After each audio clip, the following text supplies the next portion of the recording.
The silence in that hall wasn't just quiet, it was cruel.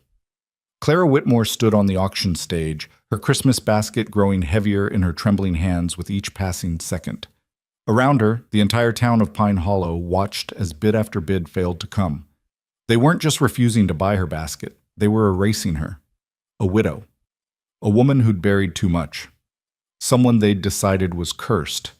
The auctioneer's voice dropped lower, the price falling like her dignity, and still, nothing. Then boots echoed from the back of the room, and everything changed. If you want to know how one man's choice shattered a town's judgment and uncovered a secret that would change two broken lives forever, stay with me until the very end. And please, hit that like button and drop a comment telling me what city you're watching from. I love seeing how far these stories travel. The winter of 1883 had arrived in Pine Hollow, with the kind of cold that didn't just chill the skin. It settled into bones, into hearts, into the very foundations of the small mountain town. Snow had begun falling 3 days before the Christmas basket auction, blanketing the rutted roads and sagging rooftops in a silence that felt almost holy. But there was nothing holy about what was happening inside the Pine Hollow Community Hall that December evening. Clara Whitmore stood near the front of the crowded room, her hands clasped so tightly in front of her that her knuckles had gone white. She wore her best dress, the dark blue wool one she'd carefully mended the week before, patching the worn elbows with fabric salvaged from an old skirt. Her hair, still thick and chestnut brown despite everything she'd endured, was pinned back severely, revealing a face that was pale, angular, and marked by a weariness that no amount of sleep could cure. She was 32 years old. She felt ancient. The basket sat on this table before her, wrapped in a faded checkered cloth she'd washed and pressed until it looked almost new. Inside was everything she could afford to give. 2 loaves of bread baked from flour she'd stretched further than it should go, a jar of preserved peaches from the summer before last, a small wheel of cheese she'd traded eggs for, and an apple tart that had taken her 3 attempts to get right because her hands had been shaking so badly. It wasn't much, but it was honest. It was all she had. The auction had been going on for over an hour. One by one, the unmarried women and widows of Pine Hollow had presented their baskets, and one by one, the men of the town had bid on them. The tradition was simple. The highest bidder won the privilege of sharing the meal with the woman who'd prepared it. For some, it was courtship. For others, it was merely community, a way to support the women, to share food and conversation on a winter evening, to remind everyone that even in hardship, there was still connection. But Clara had watched as each basket before hers had been claimed with enthusiasm, with competitive bidding, with laughter and teasing and the warmth of belonging. She'd watched Sarah Mitchell's basket go for $3 to young Thomas Green, who'd been sweet on her since spring. She'd watched even old Widow Hartley's basket get snapped up by the blacksmith, a kind man who bid generously despite having no romantic interest, simply because that was what decent people did. And now it was Clara's turn. The auctioneer, a portly man named Vernon Hughes with a florid face and a voice that carried, lifted Clara's basket with both hands and held it aloft. "Next we have Mrs. Clara Whitmore's contribution," he announced, his tone notably flatter than it had been moments before. "Fine baking, as always. Who'll start the bidding at $2? Silence. Clara kept her eyes fixed on a point just above the crowd, her chin lifted in a posture that might have looked like pride, but was actually just her desperate attempt to hold herself together. She could feel their eyes on her, all of them. The women clustered in small groups, their heads bent together in whispered conversations. The men standing along the walls, shifting their weight, suddenly finding the floor or the ceiling fascinating. Vernon cleared his throat. $2 for this fine basket. Come now, gentlemen. Mrs. Whitmore's put together a lovely meal." More silence. Someone coughed. A child whimpered and was quickly shushed. Clara's heart was hammering so hard she thought surely everyone could hear it. Heat crept up her neck despite the cold. She knew what this was. She'd known, really, from the moment she'd decided to participate. But she'd hoped, God, she'd hoped, that maybe, just maybe, someone would show her a scrap of kindness. Not romance. Not courtship. Just acknowledgement. Proof that she was still human. Still part of this community she'd lived in for nearly a decade. $1? Vernon's voice had taken on an edge of desperation now. He was sweating despite the December chill. "Surely someone will bid $1. From somewhere in the middle of the crowd, Clara heard it, the sound she'd been dreading. A woman's voice, not quite whispered, but not quite spoken aloud either, just loud enough to carry, "Nobody wants to catch whatever darkness follows her around."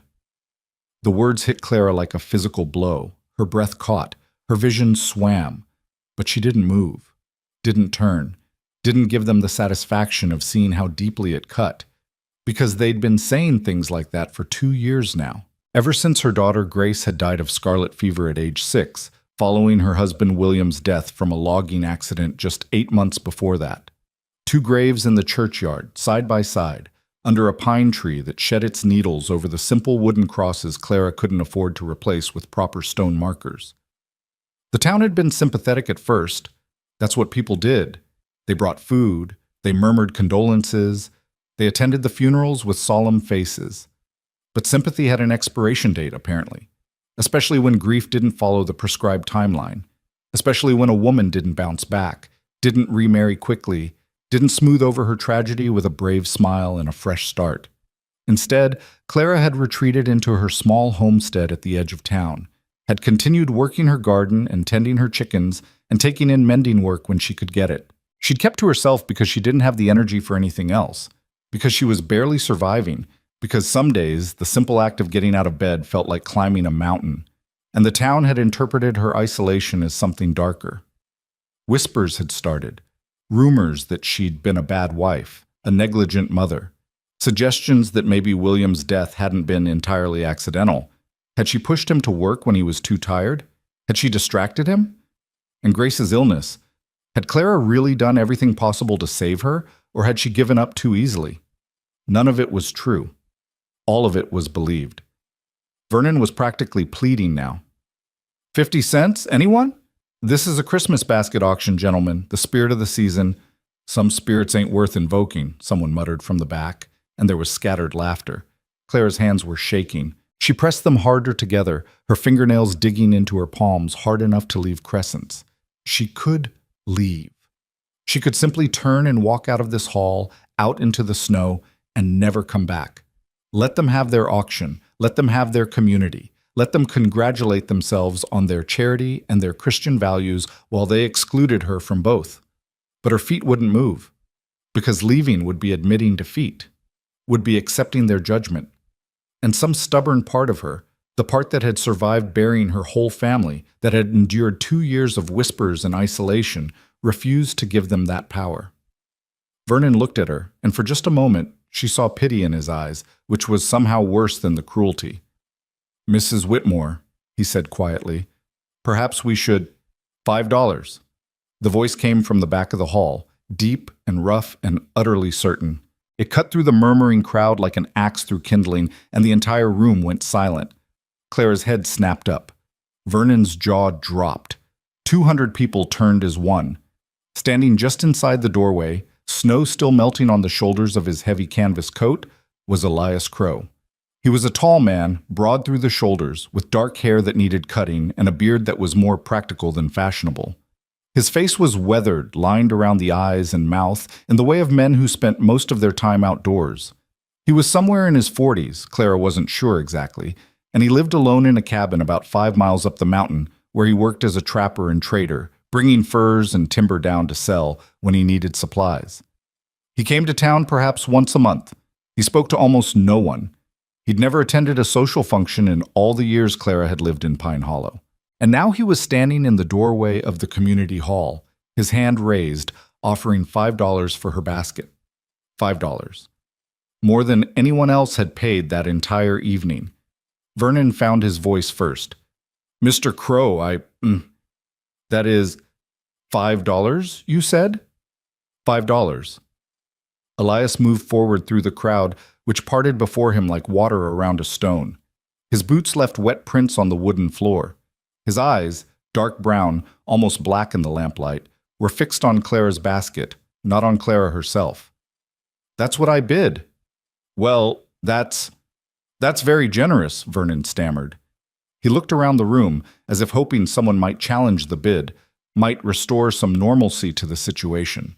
But the men who'd refused to bid 50 cents weren't about to compete with $5 from a man who looked like he could snap any of them in half without much effort.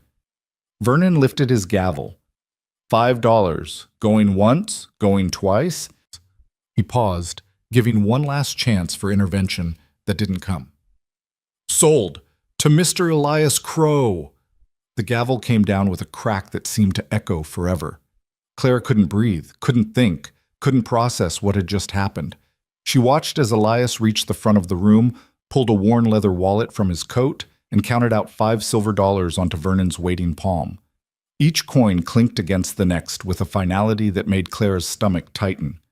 Then Elias picked up her basket. He turned to her, and for the first time his eyes met hers. They weren't kind, exactly, but they weren't cruel either. They were simply steady, assessing. The eyes of a man who'd learned to judge the worth of things in ways that had nothing to do with what other people thought. "Mrs. Whitmore," he said. His voice was quieter than it had been when he'd made his bid, but it still carried that same certainty. "I believe the tradition is that we share this meal." Her throat was so tight she could barely speak. "Yes," she managed. Yes." The room was still silent, everyone watching, waiting to see what would happen next. Clara could feel the weight of their judgment, their shock, their hungry curiosity about what scandal might unfold. The widow and the recluse, the cursed woman and the strange mountain man. It would give them weeks of gossip. She didn't care anymore. "There are tables outside on the porch," Clara said, finding her voice. "It'll be cold, but—" "I prefer the cold," Elias said simply. "After you." He stepped aside, making space for her to lead the way. Clara lifted her chin, gathered her shawl around her shoulders, and walked toward the door. The crowd parted for her just as it had for him, but where they'd moved for him out of respect, or perhaps wariness, they moved for her out of something else. Avoidance. As if tragedy might be contagious. "Let them think what they want," Clara told herself as she pushed through the door and out into the December night. Let them whisper. They've been doing it for 2 years. What's one more night? The porch was covered but open on 3 sides, and the cold hit her like a wall. Her breath plumed white in the darkness. Snow was still falling, soft and steady, muffling the sounds of the town. The mountains rose black against the slightly less black sky, their peaks lost in clouds. There were 2 rough wooden tables set up, meant for overflow from inside, but no one had used them yet. Clara moved to the farthest one, the one most shrouded in shadow, and sat down on the bench. Elias followed, setting the basket on the table between them. He sat across from her, his movements economical and sure. For a long moment, neither of them spoke. Clara could hear the muffled sounds from inside the hall, music starting up, the fiddles and banjo beginning a reel, people resuming their celebration now that the uncomfortable moment had passed. Out here, there was only the whisper of snow and the creak of the porch boards. "I should thank you," Clara said finally. Her voice sounded strange to her own ears, thin, fragile. "What you did in there, that was kind." "Wasn't kindness," Elias said bluntly. She looked up, startled. "I don't understand." He met her gaze steadily.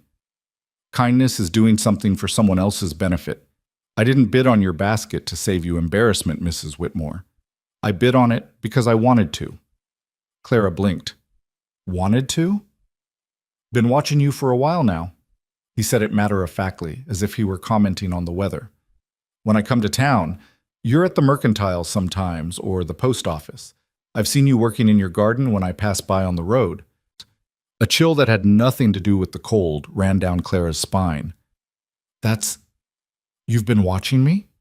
"Noticing you," he corrected. "Not the same thing. I notice a lot of things most people miss. Comes from living alone, I suppose. You pay attention differently when you're not distracted by constant company." Clara wasn't sure how to respond to that. Part of her wanted to be offended. What right did this stranger have to notice her, to watch her, to make decisions about her? But another part of her, the part that was still reeling from the humiliation of the auction, was simply too tired to muster offense. "What exactly did you notice?" she asked instead. Elias considered the question. "That you work harder than any 3 people I know. That you keep your homestead better than most men with help. That you don't complain, don't ask for charity, don't make a spectacle of your grief." He paused. And that the people in that hall who just treated you like you're invisible are goddamn fools. The profanity should have shocked her. Instead, it made something in her chest loosen just slightly, because it was honest, raw, not dressed up in polite euphemisms or careful Christian charity. They think I'm cursed, Clara heard herself say. They think I brought death to my family, that I'm tainted somehow. Do you believe that? No. The answer came immediately, firmly. I loved my husband. I loved my daughter. Their deaths were tragedies, not judgments, not punishments, just terrible luck. Elias nodded once, as if she'd confirmed something he'd already suspected. Then their opinions don't matter. Easy to say when you're not the one being shunned. I've been shunned my whole life, Mrs. Whitmore. His voice was calm, factual. Difference is, I chose it. You had it forced on you, but the result's the same. You learn to decide what you value, other people's approval, or your own integrity. Clara looked at him, really looked at him, for the first time. In the dim light spilling from the hall's windows, she could see the scars on his hands, the worn edges of his clothes, the way he held himself with a kind of self-contained certainty that came from years of relying on no one but himself. This was a man who'd made peace with solitude, who'd probably had to. Why did you really bid on my basket? She asked quietly. Elias was silent for a moment, his fingers drumming once on the table surface. Then, because everyone deserves to be seen, and because I spent 5 years of my life learning that when you see something worth knowing, you don't wait for permission or approval, you act. Worth knowing? Claire repeated. You don't know anything about me. Then let's change that. He gestured to the basket. You going to open that, or are we just going to sit here freezing? Despite everything, the humiliation, the confusion, the surreal strangeness of this entire situation, Clara felt the corners of her mouth twitch. Not quite a smile, but close. She reached for the basket, unwrapping the checkered cloth with fingers that were steadier now. The food looked humble in the lamplight, simple, but Elias surveyed it with the same careful attention she'd seen him give everything else, and when she handed him a piece of bread, he took it with something that looked like respect. You make this yourself? He asked, examining the loaf. Everything. The bread, the preserves, the tart. He took a bite, chewed thoughtfully. It's good, really good. Better than anything I could make. That's a low bar if you've been living alone for years. This time it was Elias whose mouth twitched. Fair point. They ate in silence for a while. It should have been awkward, two strangers sharing a meal in the cold and dark, while an entire town celebrated inside without them. But somehow it wasn't. The silence felt comfortable, like neither of them needed to fill it with meaningless chatter. Clara found herself relaxing degree by degree. The bread was good. She'd worried it was too dense, but Elias seemed genuinely appreciative. The preserved peaches were sweet, summer trapped in glass, and when she apologized for the tart being a little overdone on one edge, Elias just shrugged and said he liked the crispy parts best. Can I ask you something? Clara said when they'd made their way through most of the basket. You can ask. Can't promise I'll answer. Why do you live alone up in the mountains? You're clearly capable of being around people when you choose to be. Elias set down the piece of cheese he'd been eating and leaned back, his eyes going distant. Had a wife once, he said after a moment. Anne. We were young, planning to build a life together. She got pregnant our first year of marriage.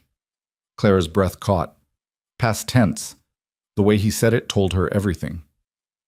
Fever took her in the 8th month, Elias continued, his voice still level but with something beneath it now, something old and buried deep. Baby died with her. Tried to save them both, the doctor, the midwives, me. Nothing worked. He paused. That was 15 years ago. After that, being around people just hurt. Reminded me of everything I'd lost. Mountains don't do that. Mountains just are. I'm sorry, Clara whispered. So am I. He met her eyes again. But I learned something from it. Grief doesn't make you cursed, Mrs. Whitmore. It makes you human. Anyone who says otherwise has never really lost anything that mattered. The words settled over Clara like a blanket. Not warm exactly, but covering, protective. Because here was someone who understood, who'd stood where she was standing, who'd survived it. How did you... She struggled to find the words. How did you keep going? Elias considered this. Didn't have a choice. Body kept waking up every morning, whether I wanted it to or not. So eventually I figured I might as well do something with those mornings. Built my cabin, learned to trap, taught myself to be useful to myself since I couldn't stand being useful to anyone else. He paused. It's not happiness, what I've got, but it's peace. Most days, that's enough. Clara understood that completely. Peace, not joy, not fulfillment, just the absence of constant pain, the ability to wake up without drowning. It was more than she'd had some days. The town thinks you're strange, she said. The town thinks you're cursed. Seems like we're both misunderstood. He smiled then, just slightly. We could start a club. That surprised a laugh out of her, a real one, short and sharp, the first she'd experienced in longer than she could remember. It felt strange in her throat, rusty from disuse, but also good, like a muscle being stretched after too long cramped. Elias watched her with something that might have been satisfaction. There, he said quietly. That's what I noticed. Under all that grief and exhaustion, there's someone who's not broken. Bent, maybe. Worn down, but not broken. Clara looked away, afraid suddenly of what her face might reveal. Because he was right, and being seen that clearly by a virtual stranger was both terrifying and exhilarating. From inside the hall came a burst of laughter and applause. Someone had finished a particularly spirited dance. Out here in the cold and dark, Clara and Elias sat with half a basket of simple food between them and a conversation that felt more substantial than anything she'd experienced in 2 years. What happens now? Clara asked. After tonight? Elias was quiet for a moment. That's up to you. I'm not courting you, Mrs. Whitmore. Want to be clear about that. I'm not looking for a wife and you're not looking for a husband. But he hesitated, choosing his words carefully. But I wouldn't mind having someone to talk to once in a while. Someone who understands what it's like to carry weight. And maybe you could use the same. It wasn't a romantic proposition. It wasn't even really a friendship. Not yet. It was just possibility. The suggestion that isolation didn't have to be absolute. That two people who'd learned to survive alone might occasionally choose not to be. I'd like that, Clara said quietly. Then I'll come by your place sometime this week. Noticed your porch steps are rotting out. Could fix those for you. You don't have to. I know I don't have to, but I've got the time and the skills, and you've got the need. Seems practical. Practical. Not charity. Not pity. Just an exchange between equals based on capability and necessity. Clara could accept that. They finished the meal as the snow continued to fall. When the basket was empty except for crumbs, Elias stood, collecting the containers carefully and placing them back in the basket. Clara stood too, pulling her shawl tighter. Thank you, she said, for all of this, for— Don't thank me yet, Elias interrupted, but his tone was gentle. Town's going to have plenty to say about this, about us, just so you know what you're agreeing to. Clara thought about the women inside, their whispered conversations and pointed looks, thought about the men who'd let her basket sit unbid while they congratulated themselves on their community spirit, thought about 2 years of isolation and judgment and the slow erosion of her sense of belonging. Let them talk, she said. They've been talking anyway. At least now I'll have given them something real to discuss. Elias smiled, a real smile this time, reaching his eyes. You're tougher than they know. I've had to be. He nodded once, understanding. Then he handed her the basket, touched the brim of his hat in a gesture that was old-fashioned and oddly courtly, and turned to leave. Clara watched him walk down the porch steps and out into the snow, his figure growing dimmer until the darkness swallowed him completely. Inside the hall, the music played on. The auction continued with dessert baskets, with dancing, with all the warm community celebration she was no longer part of. But standing there in the cold, Clara felt something she hadn't felt in a very long time. She felt seen. And tomorrow, when the whispers started, when the speculation began about the widow and the mountain man, when the town turned its collective judgment on this strange new development, Clara would face it the same way she'd faced everything else in the last 2 years. She would survive it, but this time she wouldn't have to survive it alone. The snow had stopped by morning, leaving Pine Hollow blanketed in white silence. Clara woke before dawn, as she always did, her body trained by years of necessity to rise when the world was still dark. She lay there for a moment in her narrow bed, staring at the ceiling beams of her small cabin, and remembered. The auction. The silence. Elias Crow's voice cutting through the crowd like an axe through frozen wood. $5. The weight of his gaze across a table on a cold porch, steady and unflinching. She sat up, her breath forming clouds in the frigid air. The fire had died overnight, and the cabin was cold enough that ice had formed on the inside of the window. Clara wrapped a quilt around her shoulders and moved to the stove, her bare feet quick on the wooden floor. Within minutes, she had kindling crackling, small flames licking at larger pieces of wood, heat beginning to chase the worst of the cold away. As she dressed in layers, chemise, petticoat, the same mended wool dress she'd worn last night, a heavy sweater with patches at the elbows, Clara tried not to think about what would happen today. But it was impossible. In a town the size of Pine Hollow, news traveled faster than wildfire. By now, everyone would know that the strange mountain man had bought the cursed widow's basket. They'd be dissecting it over breakfast, speculating over morning coffee, building entire narratives out of one simple transaction. She didn't care. Or at least she told herself she didn't care. The caring was what had nearly broken her these past 2 years. The desperate need for their approval, their acceptance, their acknowledgement that she was still human despite her losses. But last night, sitting in the cold with a man who understood grief without needing it, explained something had shifted. Not healed. She wasn't naive enough to think one conversation could heal 2 years of wounds, but shifted, like a door opening just a crack, letting in the possibility of light. Clara was feeding her chickens when she heard the wagon. The sun had been up for perhaps an hour, pale and weak through thin clouds. Her small flock clustered around her feet, clucking and pecking at the scattered grain, their breath steaming in the cold. She looked up at the sound of wheels crunching through snow and saw a sturdy wagon pulled by 2 dark horses coming up the path to her homestead. Elias Crow sat on the driver's bench, reins held loosely in gloved hands. The wagon bed behind him was loaded with lumber, fresh-cut pine boards. She could tell even from a distance, the kind you paid good money for at the mill. Clara's heart did something complicated in her chest. He'd said he'd come by this week. She hadn't expected him the very next morning. He brought the wagon to a halt near her porch and climbed down with the easy grace of a man comfortable with physical work. He wore the same heavy coat as last night, but in daylight she could see more details. The way it had been repaired multiple times, patches sewn with careful stitches. The collar lined with fur he'd probably trapped himself. "Morning, Mrs. Whitmore," he said, touching his hat brim. "Mr. Crow?"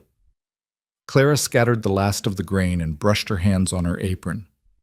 "I didn't expect you quite so soon." "Weather's clear. Seemed like a good day for repairs." He glanced at her porch steps, which sagged dangerously on one side, the wood soft with rot. "Those are worse than I thought. You've been using them like that?" "Carefully," Clara said. "I've been meaning to fix them myself, but you've had about 17 other things that needed fixing more urgently, and you're only one person with limited time and resources," Elias finished. "I know how that goes." He moved to the wagon and began unloading boards.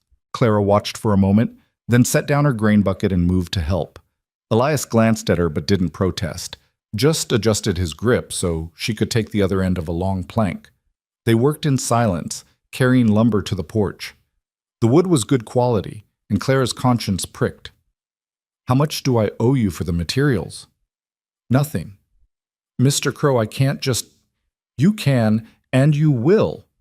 He set down his end of a board and straightened, looking at her directly. "I had the lumber already. Been meaning to rebuild my storage shed come spring. I've got plenty. And before you argue—" He held up a hand as Clara opened her mouth. "Think of it as an investment in community safety.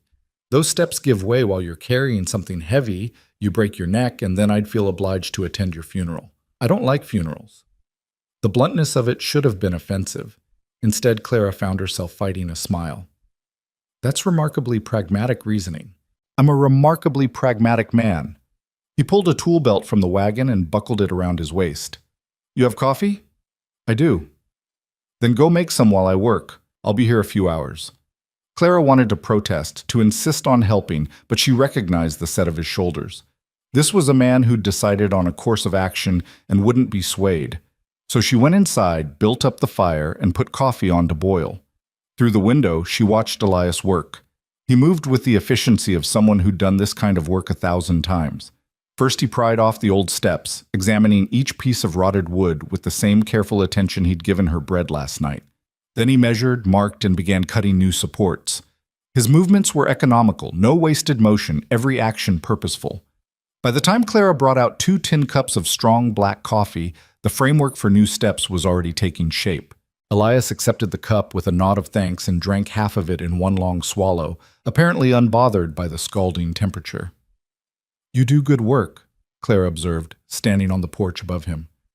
"I do functional work. There's a difference." He set the cup down and picked up his hammer. Pretty doesn't matter much when you're alone in the mountains, but solid does. Something built solid will keep you alive. Clara sipped her own coffee, thinking about that. Is that what you've been doing all these years? Building things solid? That and learning which things can't be built at all.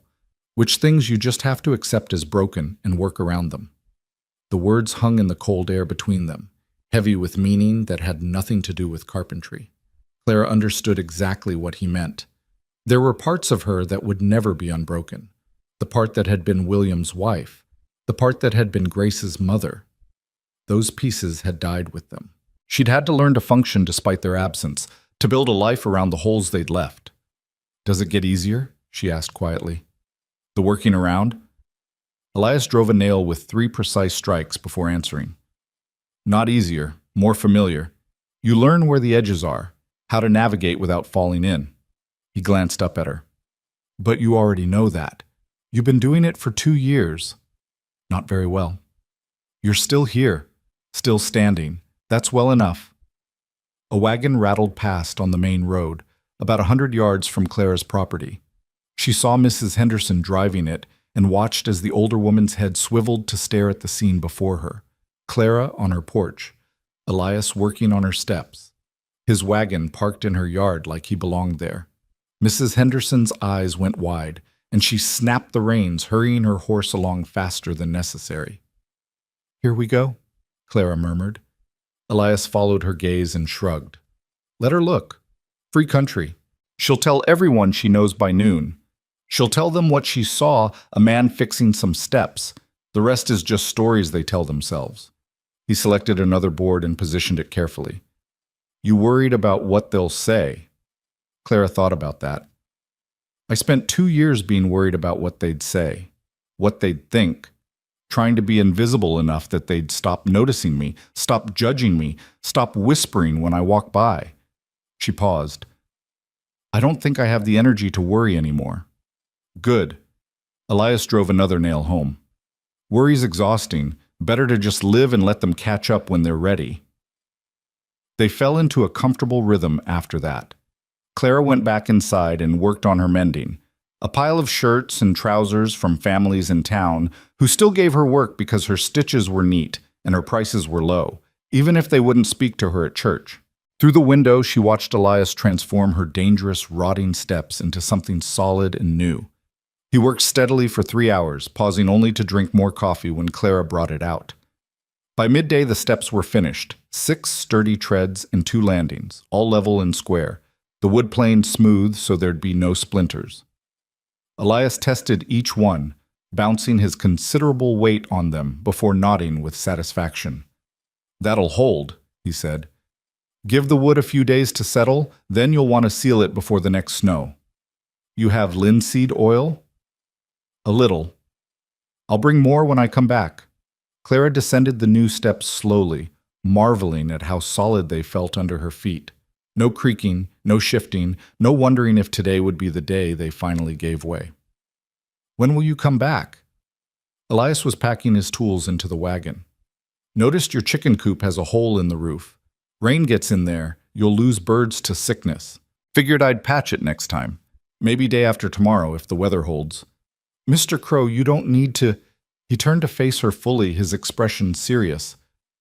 "Mrs. Whitmore, we're going to have this argument every time I come here, aren't we?"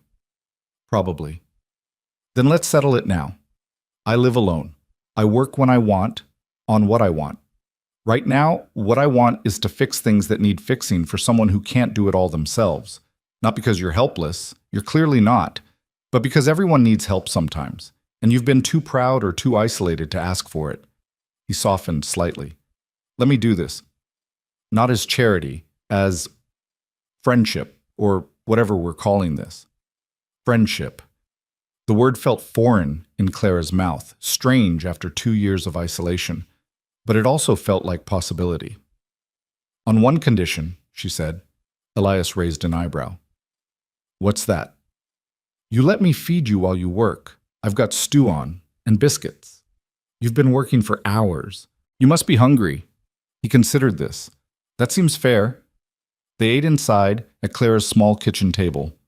The cabin was simple. One main room that served as kitchen, living area, and workspace, with a tiny bedroom partitioned off in the back. But it was clean and well kept, everything in its place. The kind of order that came from having very few possessions and taking care of them meticulously. The stew was rabbit, which Clara had trapped herself last week, cooked with potatoes and carrots from her root cellar. The biscuits were plain but well made, golden on top and fluffy inside. Elias ate with the same focused attention he brought to everything else, and Clara found herself eating more than she had in days, her appetite awakened by having company. You're a good cook, Elias said, sopping up stew with his second biscuit. I had to learn to be. William was... She paused, surprised by her own willingness to speak his name. He worked hard, but he needed fuel. Lots of it. Lots. And then with Grace, I wanted to make sure she ate well, stayed strong. Her throat tightened. Not that it mattered in the end. Scarlet fever doesn't care how well you cook, Elias said quietly, or how much you love them, or how hard you try. It just takes. Like childbirth fever. Like childbirth fever, he agreed. They sat in silence for a moment, two people who'd learned the same brutal lesson about the randomness of loss. Do you ever... Clara started, then stopped, unsure if the question was too personal. Ever what? Ever regret surviving when they didn't? Elias set down his spoon slowly. Every day for the first 2 years, then occasionally for the next 5. Now? He considered. Now I think I survived because I survived, and their deaths don't become more meaningful if I waste the life I've still got. Anne wouldn't have wanted me to die with her. She was practical that way. Clara nodded. William had been practical too. He'd have been furious to see her wallowing in grief, neglecting herself, letting the homestead fall into disrepair. Be stubborn, Clara, he'd told her once when she was sick with influenza and insisting she was fine. Being stubborn keeps you alive when being reasonable would let you quit. She'd forgotten how to be stubborn somewhere along the way. Maybe it was time to remember. They finished the meal, and Elias helped her wash the dishes, an offer she accepted because it seemed churlish to refuse, and because it was oddly pleasant to have someone else's hands in the dishwater beside hers. Then he gathered his tools, hitched up his wagon, and prepared to leave. Day after tomorrow, then, he said, climbing onto the driver's bench. For the chicken coop. I'll have coffee ready. He smiled, that small, contained expression that seemed to be his version of delight, and snapped the reins. Clara watched the wagon roll down her path and turn onto the main road, heading back toward the mountains where Elias lived his solitary life. She stood there on her new, solid steps until the wagon disappeared from view, then went back inside to finish her mending. The whispers started that afternoon. Clara needed thread from the mercantile, and she needed it today if she was going to finish the shirts she'd promised by week's end. So she bundled herself in her heavy cloak, tucked her coin purse in her pocket, and walked the 1.5 miles into town. Pine Hollow's main street was quiet in the early afternoon, just a few wagons parked outside the stores, a handful of people going about their business. Clara kept her head up as she walked, refusing to scuttle along like she was ashamed. She passed the smithy, where Benjamin Cooper was shoeing a horse, and saw him pause mid-strike to stare. She passed the post office, where Harriet Mills was sorting mail, and watched the woman's mouth form a perfect O of shock before she spun to whisper urgently to someone inside. By the time Clara reached the mercantile, she knew the entire town was talking. The bell above the door chimed as she entered. Mr. Peterson, the proprietor, looked up from where he was stocking shelves, and his face went through a complicated series of expressions: surprise, calculation, uncertainty. Behind him, Clara could see his wife Martha whispering to Sarah Mitchell, the young woman whose basket had gone for $3 just last night. "Mrs. Whitmore," Mr. Peterson said, his voice overly hearty. "What can I do for you today?" "I need thread, black and brown, if you have them." Of course, of course." He bustled to the thread cabinet, making a show of searching through the spools. "Doing some mending?" "Yes." "That's good. Good to stay busy. Idle hands and all that." He was babbling, which meant he wanted to ask questions but wasn't sure how. Clara decided to save him the trouble. "I also need linseed oil, if you have a bottle." "Linseed oil? You doing some woodwork?" "Mr. Crow is. He rebuilt my porch steps this morning. They needed sealing." The silence that fell over the mercantile was absolute. Even the ticking of the clock on the wall seemed to stop. Martha Peterson's hand froze mid-gesture. Sarah Mitchell's eyes went wide. Mr. Peterson cleared his throat. "Mr. Crow, the trapper?" "Yes." "He was at your place this morning." "Yes." Clara met his eyes steadily. "Is there a problem with that?" "No, no, of course not. That is—" He fumbled for words, clearly caught between curiosity and propriety.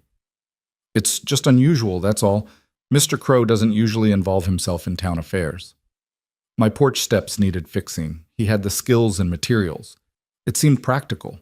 Clara used the same word Elias had and found she liked the weight of it. Practical, straightforward. Not romantic, not scandalous, just practical. Martha Peterson couldn't contain herself any longer. "Is it true he paid $5 for your basket last night? $5 whole dollars?" "Yes." "But why would he— what would possess him to—" Martha caught herself, but the damage was done. "What would possess anyone to want your basket?" she'd almost said. "What would make you worth $5? Clara felt the familiar heat of shame creeping up her neck, but she pushed it down. "You'd have to ask him that, Mrs. Peterson. I can't speak to his motivations." "It just seems strange," Sarah Mitchell said, her voice higher than usual, nervous. Everyone knows Mr. Crow keeps to himself. And you, that is, after everything you've been through." "After my husband and daughter died, you mean?" Clara said bluntly. "Yes, I've been through tragedy. That doesn't make me poisonous to be around." Sarah flushed bright red. "I didn't mean—" "Yes, you did." Clara turned back to Mr. Peterson, who was holding thread and looking like he desperately wished to be anywhere else. "How much for the thread and oil?" He quoted a price. Clara paid it, tucked the items into her basket, and turned to leave. But at the door she paused and looked back at the three people watching her with a mixture of shock and fascination. "Mr. Crow is coming back day after tomorrow to fix my chicken coop," she said clearly, "in case anyone else needs to know for their accounting." She left before they could respond, the bell chiming behind her like punctuation. The walk home felt longer than usual, every step weighted with the knowledge of what she'd just done. She'd confirmed the gossip, given them ammunition. By tomorrow, the entire town would be speculating about her and Elias Crow, building narratives about the widow and the recluse, making assumptions about intentions and impropriety. But when Clara reached her homestead and saw the solid new steps leading up to her porch, she found she didn't regret it. Let them talk. She had a friend, or whatever Elias was, who saw past her grief to the person underneath. That was worth more than their approval had ever been. True to his word, Elias returned 2 days later with materials to patch the chicken coop, and then he came back 4 days after that to shore up a section of fence that had started leaning, and then again the following week to replace a cracked window pane that Clara had been covering with oiled paper through the winter. Each visit followed the same pattern. Elias would arrive mid-morning, work for several hours with focused efficiency, and accept Clara's offer of a meal in exchange. They'd eat together, talking about practical things: weather, repairs, the best way to preserve vegetables, how to tell when a trapline was played out. Sometimes they talked about deeper things, memories of the people they'd lost, the strange arithmetic of survival, the way grief changed shape over time without ever really disappearing. And each time, someone from town would happen to pass by. Or Clara would need something from the mercantile and face the whispers, the stares, the carefully worded questions that weren't quite accusations but weren't quite innocent either. 3 weeks after the auction, Clara was at the post office when she overheard Martha Peterson talking to Harriet Mills outside. "I'm telling you, it's not right. A man spending that much time at a widow's home, unchaperoned. What must they be doing?" "Maybe he really is just doing repairs," Harriet suggested doubtfully. "For 3 weeks? What is there to repair? The woman lives in a cabin, not a mansion." Martha's voice dropped to a conspiratorial whisper that still carried clearly. "Mark my words, there's something untoward happening. First she loses her family under suspicious circumstances, and now this? The woman attracts darkness like a flame attracts moths." Clara's hands clenched around the letter she'd just retrieved, a notice about taxes due on her property. She could walk away. Pretend she hadn't heard. That's what she would have done 6 months ago, a year ago. But something had changed in her. Maybe it was Elias's steady presence, his refusal to engage with the town's judgment. Maybe it was simply that she'd reached the limit of what she could endure in silence.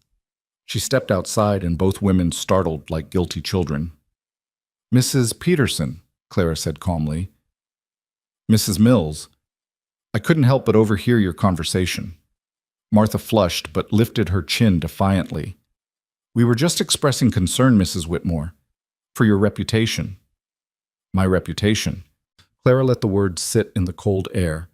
"Tell me, Mrs. Peterson, what exactly do you think is happening? Please, be specific."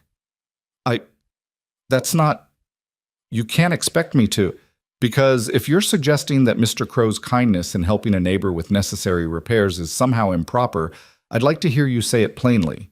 Not hidden in whispers and insinuation, but out loud, where everyone can hear." Harriet Mills looked uncomfortable.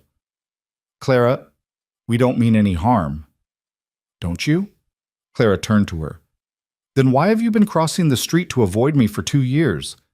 Why did no one bid on my basket at the auction? Why has this entire town treated me like I'm contagious ever since William and Grace died?" "That's not fair," Martha protested. "We've been respectful of your grief." "You've been afraid of my grief," Clara corrected. "Afraid it might touch you. Afraid that if tragedy could strike me, it could strike you too. So you pushed me away, made me other, told yourself stories about why I deserved what happened, because that made you feel safe." The words poured out, 2 years of silent hurt given voice. Both women stood frozen, shocked by the outburst from someone they'd clearly decided was too broken to fight back. "And now," Clara continued, her voice quieter but no less firm, "now that someone has shown me simple human kindness, you can't stand it, because it exposes what you haven't been. So you make up stories about impropriety to justify your own cruelty." "We're not cruel," Harriet whispered. "Then what would you call it? When you let my basket sit unbid? When you whisper about me in the mercantile? When you teach your children to avoid the cursed widow's house?" Clara's voice cracked slightly, but she pushed through. "Mr. Crow has been more Christian in his actions than this entire town has been in 2 years of Sunday services. And if that makes you uncomfortable, perhaps the problem isn't with me or him. Perhaps it's with you." She turned and walked away before they could respond, before her composure could crack entirely, before the tears threatening at the corners of her eyes could fall where they'd see them. But she'd made it only a few steps when she heard Harriet call out, "Clara, wait!" She stopped but didn't turn around. "You're right." Harriet's voice was small, ashamed. "You're right about all of it. I've been afraid. When your Grace died, all I could think about was my own children. How easily it could have been them. And instead of being there for you, I pulled away. I'm sorry." Clara turned slowly. Harriet had tears on her cheeks, her face red with cold and emotion. Martha stood beside her, looking shaken but silent. "I don't need your pity," Clara said quietly. "It's not pity, it's recognition of my own failings, of how badly we've treated you." Harriet took a shaky breath. "I can't speak for everyone, but I can speak for myself, and I'm sorry. Truly. It wasn't absolution. It wasn't enough to erase 2 years of isolation and pain, but it was something, a crack in the wall of judgment that had surrounded her." Clara nodded once, then continued home. That evening, as she sat by her fire working on mending with fingers made clumsy by emotion, she heard a knock at her door. She opened it to find Elias standing there with a rabbit already skinned and dressed, holding it out like an offering. "Trap 2 today. Figured you could use one for stew." Clara took the rabbit, then stepped aside. "Come in. I have coffee on." He entered, settling into the chair by the fire that had somehow become his over the past few weeks. Clara poured coffee, and they sat in comfortable silence for several minutes. "Heard you had words with some of the town ladies today," Elias said finally. Clara's head snapped up. "How did you—" "Ran into Sarah Mitchell at the general store. She was there when Harriet Mills came back, apparently all shaken up, talking about how you'd confronted Martha Peterson." He sipped his coffee. "Sarah seemed impressed, actually." "I probably made everything worse. Or you made it clear you won't be walked on anymore." Elias studied her across the rim of his cup. "There's a difference between keeping the peace and letting people abuse you. Sounds like you finally drew the line." "The whole town will be talking about it tomorrow." "They were already talking. At least now they know you can hear them." He set down his cup. "You worried about your reputation?" Clara thought about that. About standing in the cold outside the post office, saying out loud things she'd kept silent for 2 years, about the way it had felt, terrifying and liberating at once. "No," she said, surprised by her own certainty. "I don't think I am anymore." Elias smiled. "Good. Because I brought more lumber. Noticed your woodshed roof is sagging. Figured I'd shore it up tomorrow if you're amenable." "The whole town is going to think we're—" Clara stopped, unsure how to finish the sentence. "Let them think what they want. We know the truth." But later that night, lying in her narrow bed and listening to the wind in the pines, Clara wondered what the truth actually was. Because something was growing between her and Elias, something that went beyond practical repairs and shared meals. It wasn't romance, neither of them was ready for that, might never be ready, but it was connection, understanding, the quiet comfort of not being alone. And maybe, Clara thought as sleep finally claimed her, maybe that was enough. Winter deepened over Pine Hollow, and with it came a rhythm that Clara had forgotten was possible. Elias arrived every few days, always with some new project he'd noticed needed attention, always staying for a meal, always leaving before dark but never hurrying away. The town watched and whispered, but the whispers had changed in tone. Less scandalous speculation, more grudging curiosity about what exactly was happening between the widow and the mountain man. Clara found she cared less each day. Her homestead was in better repair than it had been in years. Her firewood was stacked neatly under a newly reinforced shed. Her fences stood straight and strong. And for the first time since William's death, she woke up in the morning without the immediate crush of loneliness that had defined her existence. But there was something she hadn't told Elias. Something she'd barely admitted to herself. It was mid-December, nearly a month after the auction, when Clara woke before dawn with her hand pressed to her stomach, and the truth she'd been avoiding rising up like floodwater she could no longer hold back. She'd missed her courses. Not once, but twice. And there were other signs she'd been attributing to stress, to poor eating, to anything except what they actually meant. She was pregnant, with William's child, a final gift from a dead man, planted in her body weeks before the auction, before Elias, before everything had changed. She counted backward, her hand shaking, and placed it at early October, one of the last times she and William had been together before the accident. 4 months now. Maybe a bit more.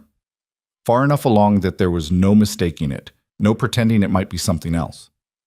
Clara sat on the edge of her bed as the room slowly lightened with dawn, and felt the foundation of her carefully rebuilt life crack beneath her.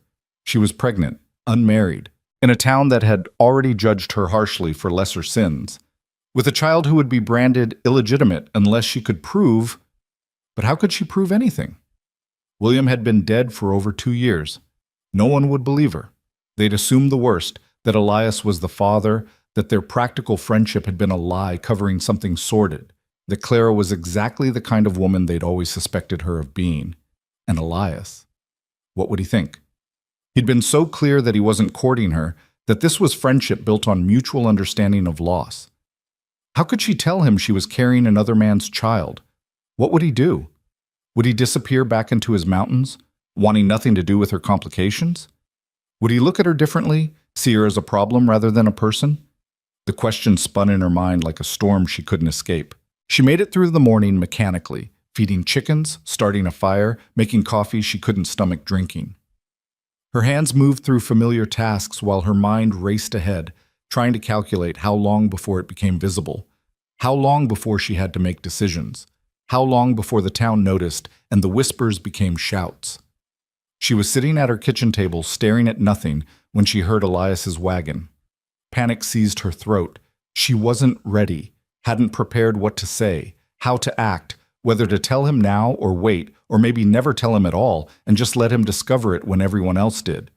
But the wagon was already stopping outside, and Elias was already climbing down, and Clara had no choice but to open the door when he knocked. "Morning," he said, holding up a canvas sack. "Brought salt pork from town. Figured we could—" He stopped, his eyes sharpening as he studied her face. "What's wrong?" "Nothing. I'm fine." "You're a terrible liar." He stepped inside without invitation, setting the sack on the table and turning to face her fully. "What happened?" Clara opened her mouth to deflect again, but the words wouldn't come. She'd spent 2 years lying to herself about how fine she was, how well she was coping, how little she needed from anyone. She was so tired of lying, but this truth was too big, too dangerous. She couldn't just speak it aloud. "I need to show you something," she heard herself say. "In the garden." Elias frowned but followed her outside. The garden was dormant now, just dark soil and dead stalks waiting for spring, but Clara led him to the far corner where 2 small wooden crosses stood side by side. She'd carved them herself from pine, had burned the names into the wood with a heated poker because she couldn't afford a proper stonemason. William Whitmore, 1849 to 1881. Grace Whitmore, 1875 to 1881. "I know about your family," Elias said quietly. "Everyone knows." "Do you know how William died?" Claire's voice was barely above a whisper. "Logging accident. Tree fell wrong." "Yes. September 15th, 1881, more than 2 years ago." She paused, gathering courage. "Do you know when Grace died?" "That spring before. Scarlet fever." March 23rd, 1881. Clara wrapped her arms around herself against the cold. 6 months between them. 6 months where I was both a widow and a mother. 6 months of trying to keep going for Grace's sake, of pretending her father was just away working, of lying to a 6-year-old about why her papa wasn't coming home. "Clara." "And then she got sick." The words came faster now, like poison being drawn from a wound. So fast. One day she was fine, playing with her doll. The next she was burning with fever. I tried everything. Cool cloths, willow bark tea, prayers. Nothing worked. She died in my arms 3 days later, calling for her father. Elias stood silent, his face grave. "After that I wanted to die too." Clara's voice cracked. "For months I wished every morning that I just wouldn't wake up, that I could follow them and not have to keep surviving. But my body wouldn't cooperate. It just kept breathing, kept moving, kept existing even though I didn't want it to." She turned to face him fully and saw understanding dawn in his dark eyes before she even said the words. "I'm pregnant, Elias." The silence that followed was so complete that Clara could hear her own heartbeat, could hear the wind moving through the pine trees, could hear the world continuing to turn despite the fact that hers had just stopped.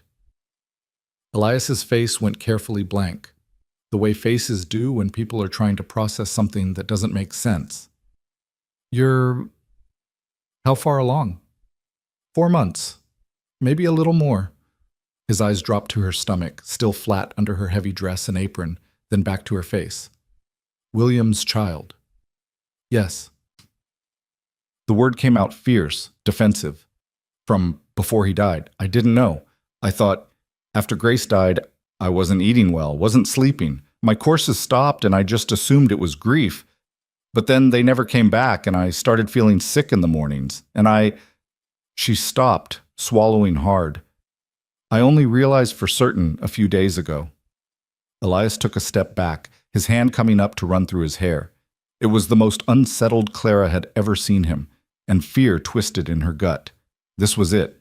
The moment he walked away. The moment she lost the one good thing that had come into her life in 2 years. Why are you telling me this? His voice was rough, strained.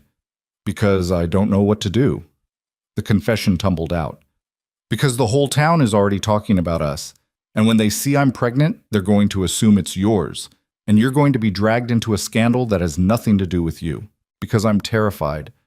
And I have no one else to tell. You could have hidden it from me. For how long?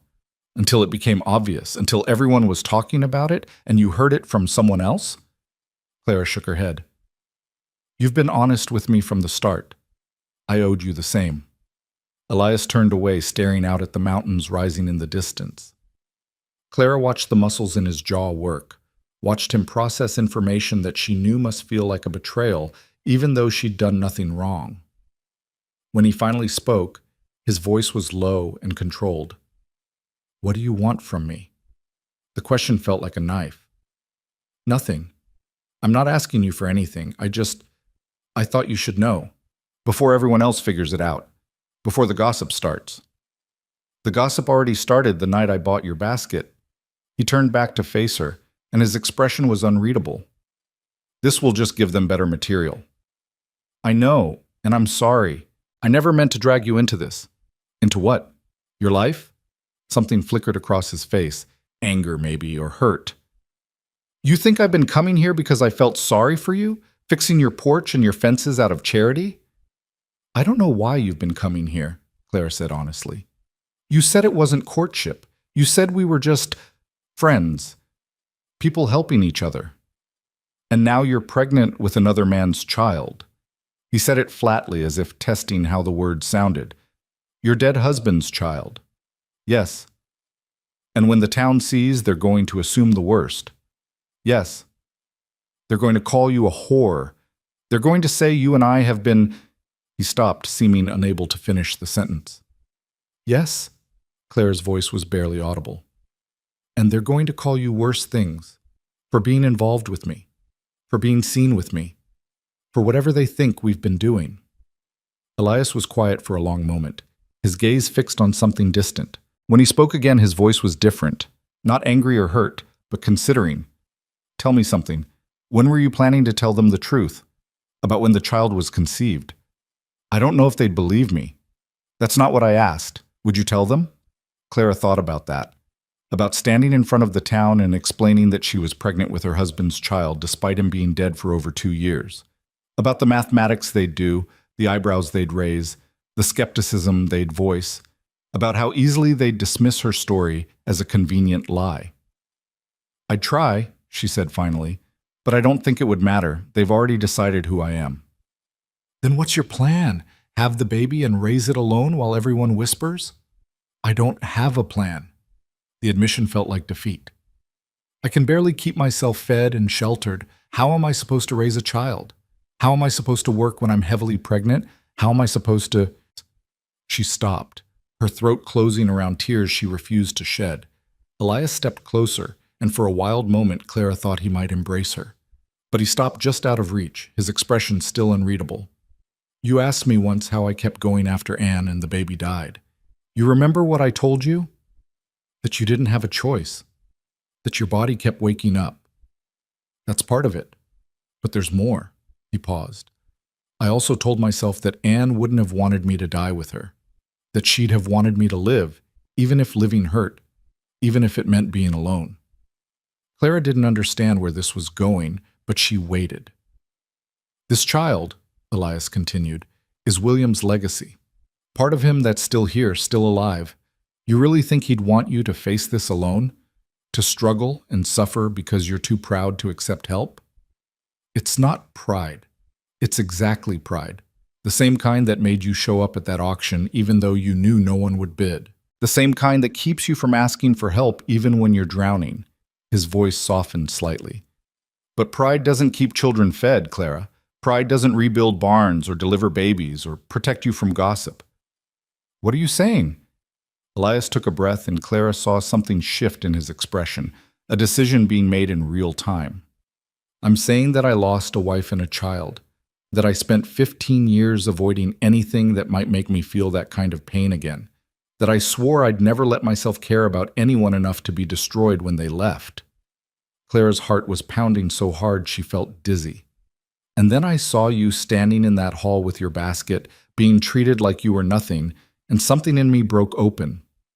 He met her eyes fully now, and what she saw there made her breath catch. These past weeks, coming here, working beside you, talking with you, it's been the closest thing to alive I've felt since Anne died. Elias, let me finish. His voice was firm but not unkind. I told you I wasn't courting you, that this was just friendship, and I meant it because I didn't think I could be anything else to anyone, but I was wrong. The world seemed to tilt slightly. Clara reached out to steady herself against the fence post. This child isn't mine, Elias continued, and I'm not William. I can't replace him, can't be what he was to you, but I can be something else. Someone who stands beside you, someone who helps raise this baby, someone who tells the town to go to hell when they start their gossip. Clara couldn't breathe, couldn't process what she was hearing. You're talking about marriage.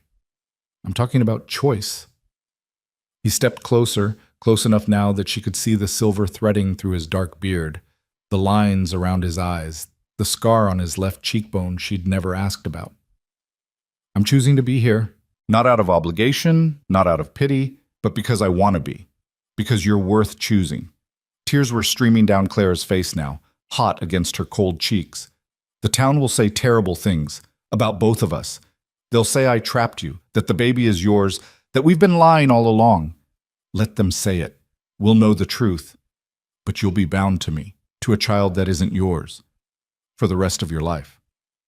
I'll be bound to a woman I respect more than anyone I've ever met, Elias corrected, to a child who needs a father, to a life that's bigger than my grief. He reached out slowly, giving her time to pull away, and took her hand in his. I'm not asking you to love me, Clara. I'm not even asking you to want this.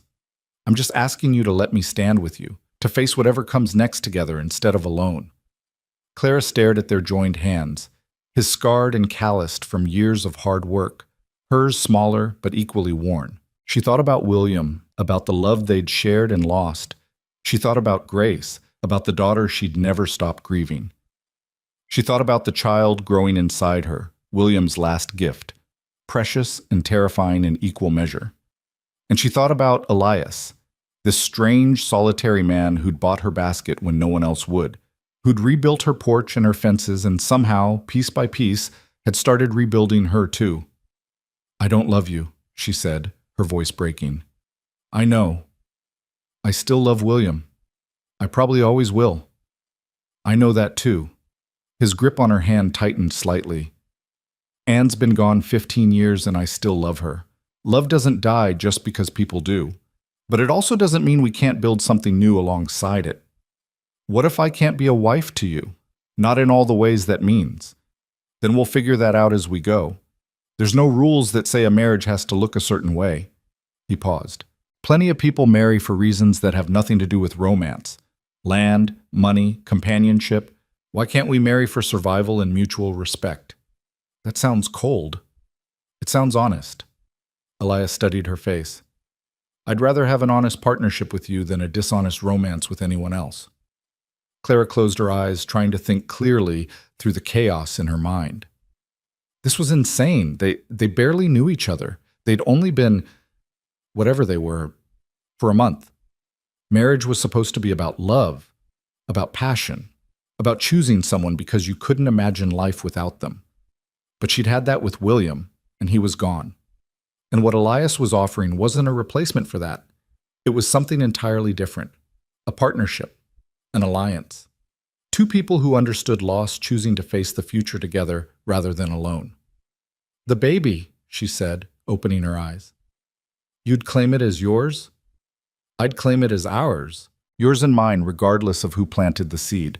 If we're married, I'm its father. That's how it works. People will count back. They'll realize the timeline doesn't match.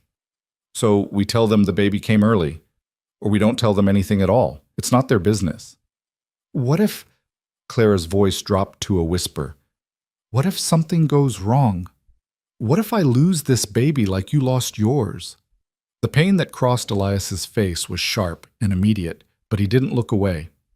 Then we grieve together instead of separately, and at least the child will have had parents who wanted it, even if only for a little while.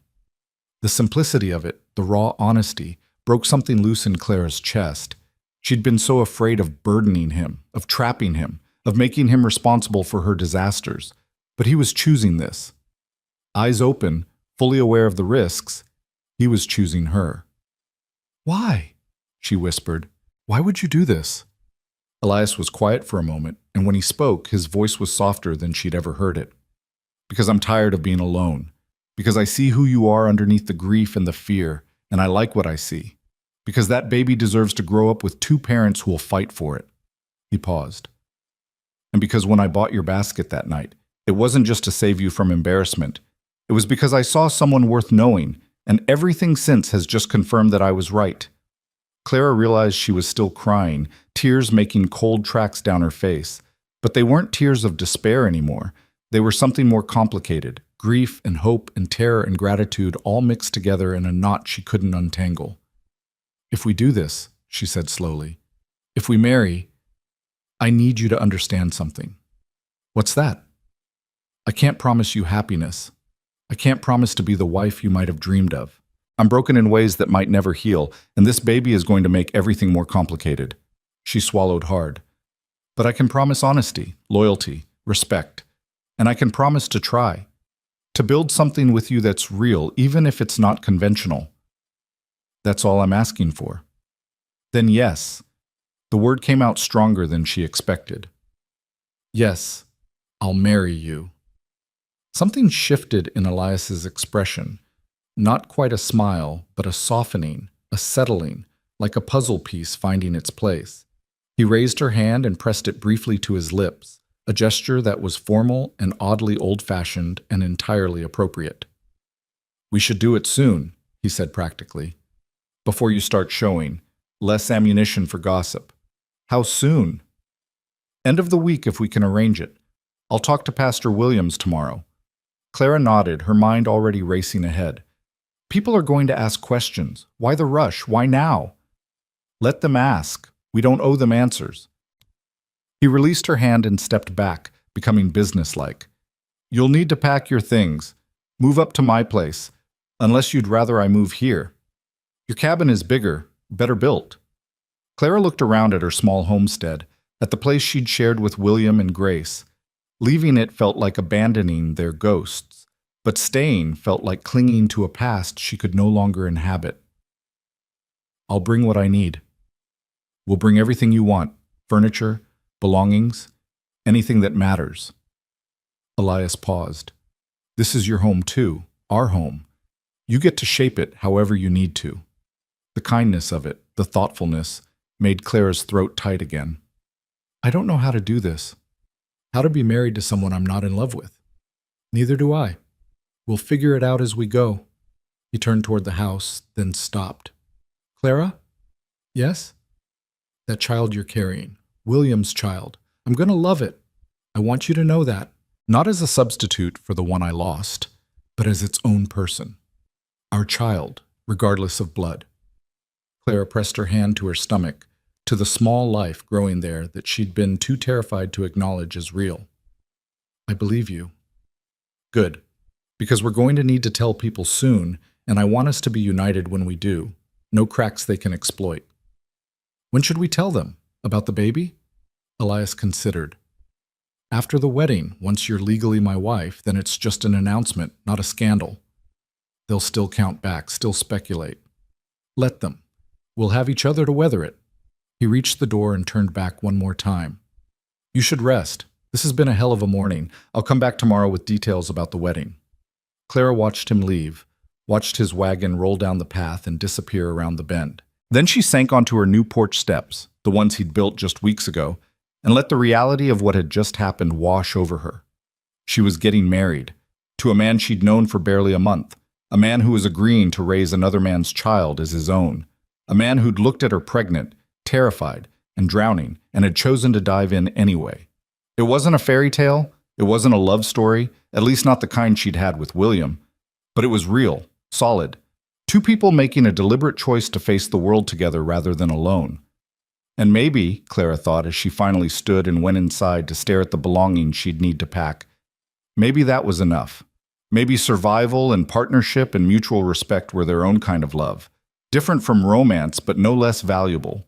She had 3 days to prepare. 3 days before she became Clara Crow, before her life changed irrevocably, before the town learned the truth and passed their judgment. 3 days to say goodbye to the woman she'd been and prepare to become whoever she was going to be next. But for now, in this moment, Clara allowed herself to feel something she hadn't felt in over 2 years. Not happiness exactly, not joy, but something close to hope. The tiniest ember of it, fragile as a candle flame in wind, but burning nonetheless. She was going to survive this, she and Elias and the child she carried. They were going to build something that looked nothing like what she'd lost, but might still be worth having. And when the town came with their whispers and accusations and judgment, they'd face it together. That had to be enough. It would have to be. The wedding took place on a gray Saturday morning, 4 days after Clara had told Elias about the baby. Pastor Williams performed the ceremony in his small office, rather than the church, with only his wife Margaret as witness. The pastor had asked few questions when Elias came to make the arrangements, though his eyebrows had risen at the speed of it all. But Elias had paid him well, and spoken with such quiet certainty that Williams had simply nodded and scheduled them for the earliest available time. Clara wore the same blue wool dress she'd worn to the auction, freshly pressed, and with a sprig of dried lavender pinned at the collar, the only concession to ceremony she could manage.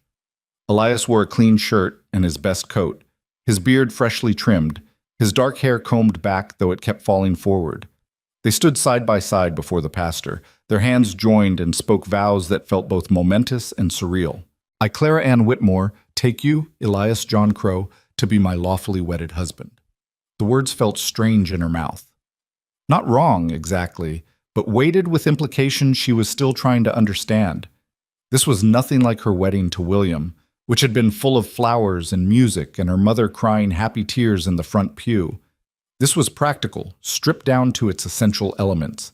Two people making a legal commitment, witnessed and recorded, binding them together in the eyes of the law and the town. I, Elias John Crow, take you, Clara Ann Whitmore, to be my lawfully wedded wife. Elias's voice was steady, his grip on her hand firm. When Pastor Williams instructed him to kiss his bride, he leaned forward and pressed his lips to her forehead instead of her mouth. A gesture that felt more protective than romantic, and somehow exactly right. I now pronounce you husband and wife, Williams intoned. May you find peace and partnership together. Peace and partnership, not love and happiness. Clara wondered if the pastor had chosen those words deliberately, or if he simply sensed that this marriage was built on different foundations than most. They signed the register, Margaret Williams adding her name as witness with a smile that seemed genuinely warm. Congratulations, she said quietly to Clara. I hope you'll both be very happy. Thank you, Clara managed, though happy felt like the wrong aspiration. Safe, maybe. Stable. Surviving. Elias paid the pastor, shook his hand, and guided Clara outside with a hand at the small of her back. His wagon waited where he'd left it, already loaded with Clara's belongings, the furniture she'd insisted on bringing, the trunk of clothes, the boxes of dishes and linens and small treasures she couldn't bear to leave behind. He'd spent the previous 2 days helping her pack, moving through her cabin with quiet efficiency, wrapping her things carefully as if they were precious. You ready? He asked now, holding out his hand to help her onto the wagon seat. Clara looked back at the pastor's house, then beyond it to the town of Pine Hollow, spread out in the valley below. Somewhere down there, people were going about their Saturday routines, completely unaware that the widow everyone had shunned was now married to the mountain man everyone avoided. By tomorrow, word would spread. By next week, the entire county would know. As ready as I'll ever be, she said, and took his hand. The ride up to Elias's cabin took nearly an hour, following a rough track that wound through dense pine forest and across 2 rushing creeks. The elevation climbed steadily, the air growing sharper and colder, the silence deeper. Clara had never been this far up the mountain, had never seen where Elias lived his solitary life. As they rounded a final bend and the cabin came into view, she caught her breath. It was larger than she'd expected, built from huge logs chinked with careful precision. The roof was steeply pitched to shed snow, and a stone chimney rose from one end. A wide porch wrapped around the front, and behind the cabin she could see a barn, a smokehouse, and several smaller outbuildings. The whole place sat in a clearing surrounded by towering pines, with a view that stretched for miles down the valley toward Pine Hollow and the ranges beyond. "You built all this yourself?" Clara asked, awestruck. "Over the years, keeps me busy." Elias brought the wagon to a halt near the porch. "It's not fancy, but it's solid. Should be room enough for all of us." All of us. The phrase sent a flutter through Clara's stomach. She pressed her hand there, to the child that would make them a family of 3. Elias helped her down from the wagon and led her inside. The interior was as well built as the exterior, wide plank floors, a massive stone fireplace, sturdy furniture that looked handmade. There was one large main room that served as kitchen and living area, and 2 smaller rooms off to the sides. Everything was meticulously clean, organized with the precision of someone who'd lived alone and developed systems to maintain order. "That's my room," Elias said, gesturing to the room on the left. "Or was. Figured you'd want the larger one on the right, more windows, better light, and there's space for a cradle when the time comes." Clara walked to the doorway of what was now her room and looked inside. It was simply furnished with a bed, a dresser, and a chair, but someone, Elias, she realized, had placed a vase of dried wildflowers on the windowsill and laid a quilt across the bed. The quilt was beautiful, a pattern of blues and greens sewn with careful stitches. "That was Anne's," Elias said quietly from behind her. "She made it our first year of marriage. I've kept it all these years, but I thought you might want it. For warmth, if nothing else." Clara reached out and touched the fabric, feeling the history woven into every stitch. Another woman's hands had made this. Another woman who'd loved Elias, who'd built a life with him, who died before that life could fully bloom. It should have felt wrong to use it, like trespassing on sacred ground. Instead, it felt like being welcomed into something larger than herself. "It's beautiful," she whispered. "Thank you." They spent the rest of the day unloading the wagon and settling Clara's belongings into the cabin. Elias made space for her things without being asked, moving his own possessions to make room for hers. Her dishes joined his in the kitchen. Her books went onto the shelf by the fireplace. The photographs she'd brought, William and Grace, her parents, the small daguerreotype of William's family, were given places of honor rather than being hidden away. "They're part of your story," Elias said when Clara hesitated over where to put them. "No reason to pretend otherwise." As the afternoon faded into evening, Elias built up the fire and made dinner, venison stew and cornbread that was surprisingly good. They ate at the table by the window, watching the last light fade from the valley below. The silence between them was comfortable, familiar after weeks of shared meals. But there was a new awareness, too. This was their home now, their life. The beginning of something that neither of them quite knew how to navigate. "I'll sleep in the other room," Elias said as they cleaned up after dinner. "Want you to know that right away. No expectations, no pressure. We'll figure out the rest as we go." Clara felt relief wash over her, followed immediately by something else. Gratitude, maybe, or the deepening of respect that had been growing since that first night on the porch. "Thank you for understanding. We're partners, Clara. That means we talk about things. We decide together, and we respect each other's boundaries." He dried the last plate and set it carefully in the cupboard. "I meant what I said about this being a real marriage, but real doesn't have to mean conventional." That night, Clara lay in her new bed under Anne's quilt and listened to the sounds of the cabin settling, the wind in the pines, the distant call of an owl. Through the wall, she could hear Elias moving in his own room, the creak of floorboards, the soft sounds of someone preparing for sleep.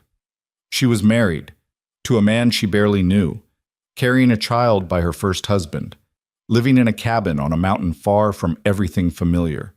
It should have terrified her. Instead, she felt something unexpected, a fragile kind of peace, as if for the first time in 2 years she wasn't fighting just to survive. She was building something, with someone who understood loss and wouldn't expect her to be anything other than what she was. Sunday morning arrived cold and bright. Elias rose early and made coffee, and they sat together on the porch, watching the sun climb over the eastern peaks. The beauty of it was almost painful, the world painted in shades of gold and pink, the valley below still deep in shadow, the silence so complete it felt holy. "We need to go to town today," Elias said, breaking the quiet. "Let people see us together, announce the marriage properly." Clara's stomach clenched. She'd known this was coming, but knowing didn't make it easier. "They're going to react badly. Probably, but better to control the narrative than let them write it for us." He glanced at her. "We tell them simple truth. We married yesterday. We're building a life together. That's all they need to know. And when I start showing, we tell them you're expecting our child, conceived in our marriage. The dates don't matter. Babies come when they come. They'll count back. They'll know the timeline is impossible. Let them count." Elias's voice was firm. "What are they going to do? Accuse us of lying? Demand proof? They've got no right to our private business." Clara drew in a shaky breath. "I'm afraid." "So am I." The admission surprised her, and he smiled slightly at her expression. "I'm not immune to fear, Clara. I just don't let it make my decisions for me. And right now the decision is to face them together, show them we're united, that we don't need their approval or their blessing." They dressed carefully, Clara in her best dress despite the wear showing at the seams, Elias in the same coat he'd worn for the wedding. The ride down the mountain felt both too long and too short, Clara's anxiety building with every turn of the wheels. By the time they reached Pine Hollow's main street, her hands were trembling so badly she had to clasp them in her lap to still them. It was Sunday, which meant church had just let out. The street was crowded with people in their Sunday best, families gathering to chat before heading home for midday dinner. Elias drove the wagon straight down the center of it all, making no attempt to avoid attention. The reactions were immediate and dramatic. Sarah Mitchell saw them first and her mouth dropped open. She grabbed her mother's arm, pointing. Martha Peterson turned, her face cycling through shock, disbelief, and something that might have been anger. Within seconds, it felt like every eye in Pine Hollow was fixed on the wagon, on Clara sitting beside Elias with her head held high, despite the terror churning in her gut. Elias brought the wagon to a halt outside the general store and climbed down, then came around to help Clara. She took his hand, acutely aware of how many people were watching, and stepped down onto the street. Vernon Hughes, the auctioneer, was the first to approach. "Mr. Crow, Mrs. Whitmore. Didn't expect to see you both in town today." "It's Mrs. Crow now," Elias said evenly. "We were married yesterday." The silence that fell was so absolute that Clara could hear a dog barking somewhere blocks away. Vernon's eyes went wide, his gaze darting between them as if trying to reconcile what he was hearing with what he was seeing. "Married," he repeated. "You and Mrs. Crow were married. Yesterday." "That's correct." Elias kept his voice level, matter of fact. "Pastor Williams performed the ceremony. It's all legal and recorded." The crowd was gathering closer now, drawn by shock and curiosity. Clara could see faces she recognized, women who'd crossed the street to avoid her, men who'd refused to bid on her basket. The families she'd once considered friends before tragedy had made her untouchable. All of them staring, whispering behind raised hands, their expressions ranging from scandalized to fascinated. "But this is so sudden," Martha Peterson said, pushing to the front of the crowd. "You barely know each other. Why would you—" She stopped, her eyes dropping to Clara's stomach with naked calculation. Clara felt Elias tense beside her, but his voice remained calm. "We know each other well enough, and frankly, Mrs. Peterson, our reasons are our own business." "It's the town's business when one of our widows marries in secret," Martha countered. "People will talk. They'll wonder what you're hiding." "Let them wonder," Clara heard herself say. Her voice came out stronger than she felt. "Elias and I have made a commitment to each other. That's all anyone needs to know." "But the propriety of it," another woman chimed in, Harriet Mills, who'd apologized to Clara just weeks before. "The speed of it. It doesn't look right. Since when has this town cared about my propriety?" Clara's fear was transforming into something harder, sharper. "You all decided I was improper the moment I failed to grieve on your preferred schedule. You shunned me, whispered about me, treated me like I was cursed. And now you're concerned about the optics of my marriage." Several people had the grace to look ashamed, but Martha Peterson's chin lifted defiantly. "We were looking out for you, trying to protect you from making poor choices in your vulnerable state. By leaving me completely alone?" Clara's voice rose. "By letting my basket sit unbid while you congratulated yourselves on your charity? That was protection?" "Clara," Elias said quietly, his hand finding hers. She looked at him and saw understanding in his eyes, but also caution. Getting into a shouting match with the town wouldn't help anything. She drew a breath, forcing herself to calm down. "My husband and I," she said, emphasizing the word deliberately, "are here to inform you of our marriage and to pick up some supplies. We're not asking for your blessing or your approval. We're simply living our lives, the same courtesy we'd extend to any of you." "This isn't over," Martha said, her voice tight with something that sounded like frustration. "There are questions that need answering, about the timing, about your intentions, about what exactly?" Elias's voice cut through hers like a blade. "About why I'd choose to marry Clara? Because I'll tell you right now, Mrs. Peterson, I married her because she's the finest woman I've ever met. Strong, capable, honest, and brave enough to keep standing after this town tried its damnedest to knock her down. If you're wondering what I see in her, that's your answer." The words rang out across the silent street, and Clara felt her throat close with emotion.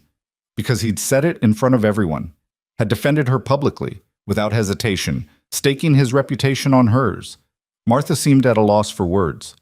Vernon coughed uncomfortably. The crowd shifted and murmured, uncertain how to proceed.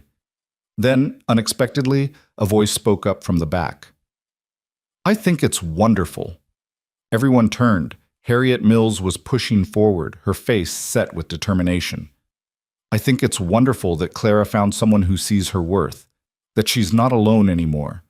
And I think the rest of you should be ashamed of yourselves for treating this like a scandal instead of a blessing." "Harriet," Martha started. "No, Martha, I'm done." Harriet moved to stand beside Clara, a gesture of solidarity that made Clara's eyes burn with tears. "This town failed Clara when she needed us most. We pushed her away, made her feel unwelcome, turned grief into isolation. If she's found happiness with Mr. Crow, we should be celebrating, not interrogating." "It's not about happiness," someone else said. "It's about what's right, what's proper." "Proper?" Another voice joined in, old Widow Hartley, the woman whose basket had sold at the auction despite her age. She stepped forward with her cane tapping the ground. "You want to talk about proper? I'll tell you what's proper. A man taking responsibility. A woman finding security. Two people making a commitment to face life together. That's more proper than half the marriages in this town that started with romance and ended in misery." More voices erupted then, some supportive, some critical, the crowd fracturing into arguments and debates. Clara stood in the center of it all, Elias solid beside her, Harriet Mills on her other side, and felt the weight of 2 years of judgment beginning to crack. They weren't all convinced. Many still looked skeptical, suspicious, ready to pounce on any evidence of impropriety. But some, a meaningful number, were looking at Clara differently now, seeing her not as the cursed widow, but as a woman who'd survived and found a way forward. "We're going to the mercantile now," Elias said, his voice cutting through the noise. "Anyone who has genuine congratulations to offer will accept them. Anyone who wants to gossip and speculate can do it elsewhere." He guided Clara through the crowd, which parted reluctantly. Harriet followed, as did Widow Hartley and a few others. Inside the mercantile, Mr. Peterson hurried to serve them, his earlier shock giving way to practical merchant instincts. "Congratulations on your marriage," he said, though his eyes kept darting to Clara's midsection. "What can I get for you today?" They purchased flour, sugar, coffee, and other staples, conducting the transaction with careful normalcy. The small group of supportive women lingered, making small talk, asking polite questions about where they'd live and what their plans were. Clara answered carefully, giving just enough information to satisfy curiosity without revealing anything private. When they finally left the mercantile, arms full of packages, the crowd outside had thinned but not dispersed. People were still talking in tight clusters, still watching. Elias loaded the supplies into the wagon with calm efficiency, then helped Clara up onto the seat. "That went better than I expected," he murmured. "Half of them think we're lying." Only half. The other half is willing to give us a chance. He climbed up beside her and took the reins. That's more than we had this morning. As they drove out of town, Clara looked back and saw Harriet Mills waving, Widow Hartley nodding approval.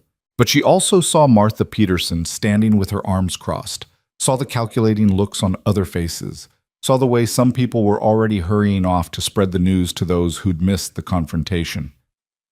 "They're going to be watching us," she said quietly, counting days, waiting for proof that we're lying about when the baby was conceived. Let them watch. Elias's jaw was set. We'll keep living our lives, treating each other with respect, building something real. Eventually, most of them will lose interest in our business. And the ones who don't? We'll deal with them as they come. He glanced at her. You did well back there, standing up for yourself. I was terrified. Bravery isn't the absence of fear. It's acting despite it. He paused. I meant what I said about why I married you. You know that, right? Clara nodded, not trusting her voice. Because she'd heard the truth in his words, had seen the conviction in his eyes when he defended her to the whole town.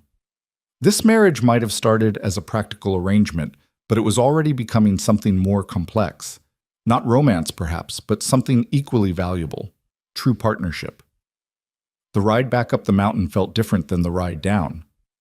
The same landscape, the same wagon, but everything changed by what they'd just done. They'd declared themselves to Pine Hollow, drawn a line in the sand. From this point forward, they were Elias and Clara Crow, married in the eyes of the law and the community, bound together by choice and necessity in equal measure. That evening, as they sat by the fire after dinner, Clara finally asked the question that had been building all day. What happens when the baby comes? When it's obvious it's full term but only 7 months after we married? Elias was whittling a piece of wood, shaping what looked like a small animal. He didn't look up from his work. We say babies come when they're ready, that this one came a bit early but healthy. They'll know we're lying. They'll suspect. That's different from knowing. He tested the curve of the wood with his thumb. And even if they're certain, what can they do? The baby will be legally mine, born in wedlock. Anything they say is just speculation. It'll follow the child. People will whisper. People always whisper. That's what people do. He finally looked up at her. But this child will have 2 parents who chose to raise it, who'll protect it, who'll teach it that gossip says more about the gossipers than the subject. That's more than a lot of children get.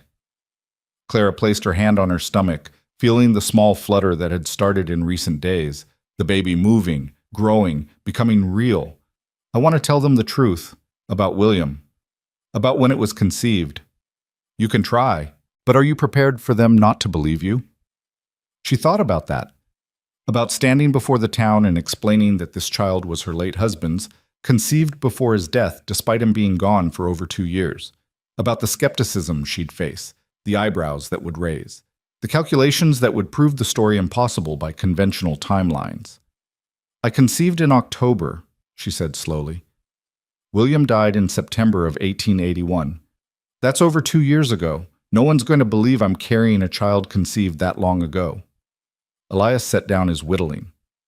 Unless you tell them a different truth, that you and William were together in the months before he died, that you didn't realize you were pregnant until recently because of stress and grief. But that's still impossible. Grace died in March of 1881, William in September. I couldn't have been pregnant during that time without knowing. Actually, Elias said carefully, you could tell them you conceived just before William's accident, October of 1883, not 1881. Clara stared at him, understanding dawning. You want me to lie about when he died? I want you to tell a version of the truth that they'll accept. He leaned forward, his expression serious. Look, we both know the real timeline. We both know this is William's child, but the town doesn't need every detail. They just need a story that makes sense to them, one that protects you and protects the baby. But it's dishonoring William's memory, pretending he died more recently than he did.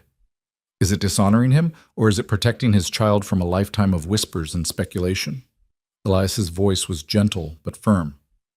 William's gone, Clara. His memory lives in you, in this baby, in the way you carry forward. But his child needs to survive in this world, with these people. And if a small adjustment to the timeline makes that possible, is that really so wrong? Clara felt torn, caught between honesty and practicality.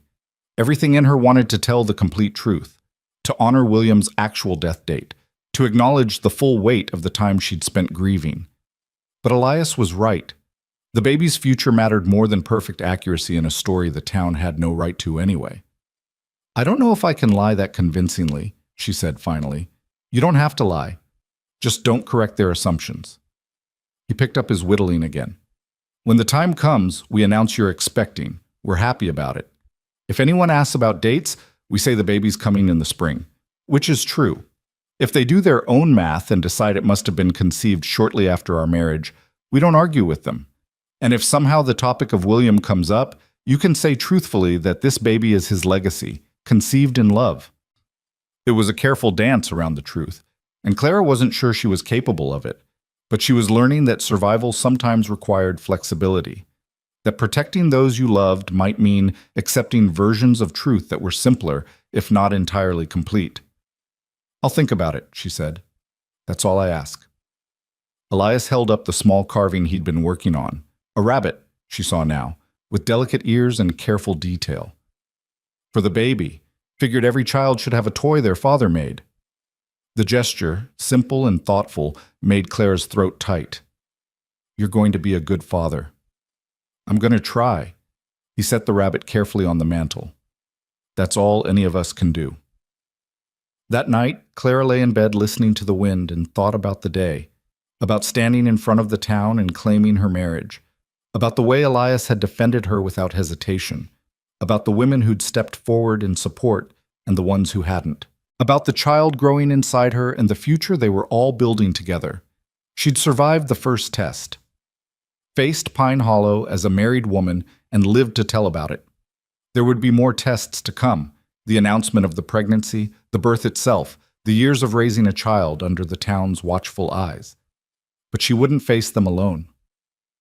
Elias was in the next room, already becoming part of her daily rhythm.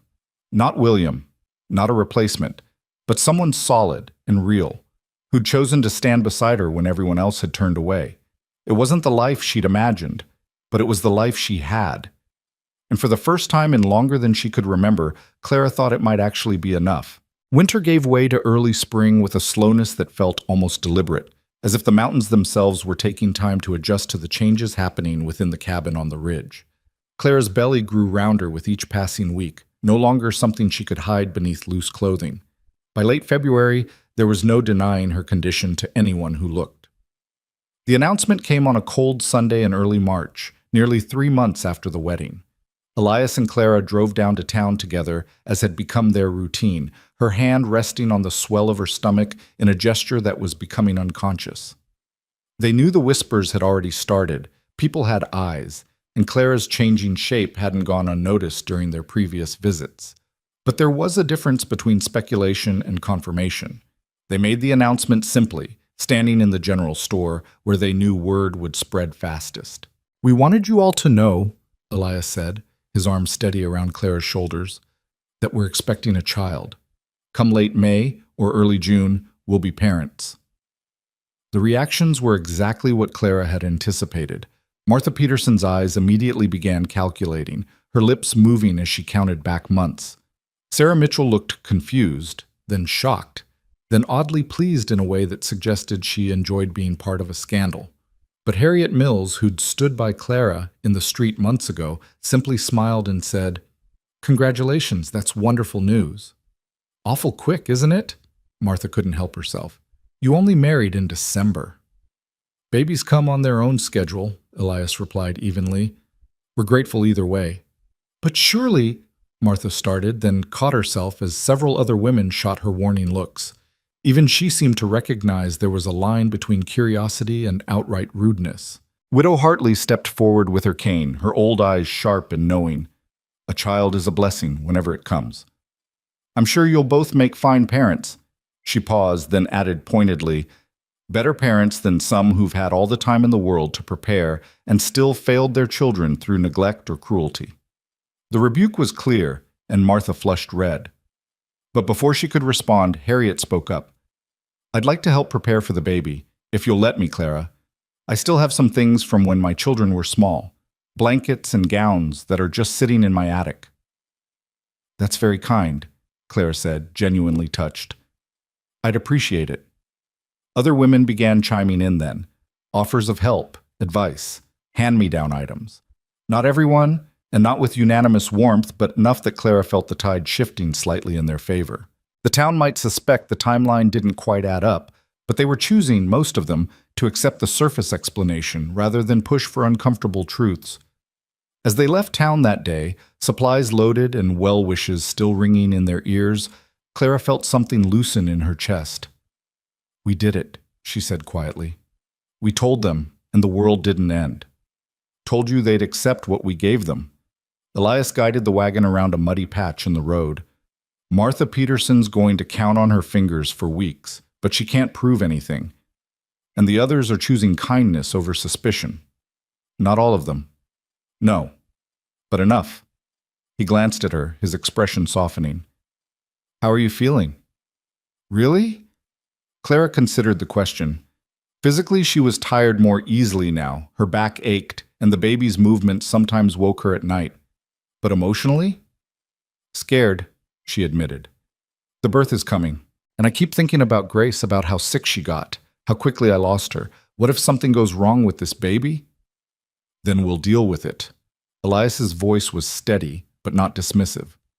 But worrying about what might happen doesn't change what will happen. All we can do is prepare the best we can. You sound very calm about it. I'm terrified, he said bluntly, every day. But I learned a long time ago that fear doesn't change outcomes. Action does. So I'm making sure we have everything we need, supplies, a midwife lined up, plans for different possibilities. That's all I can control. The midwife he'd arranged was a woman named Ruth Carson, who lived halfway between Pine Hollow and the mountain cabin.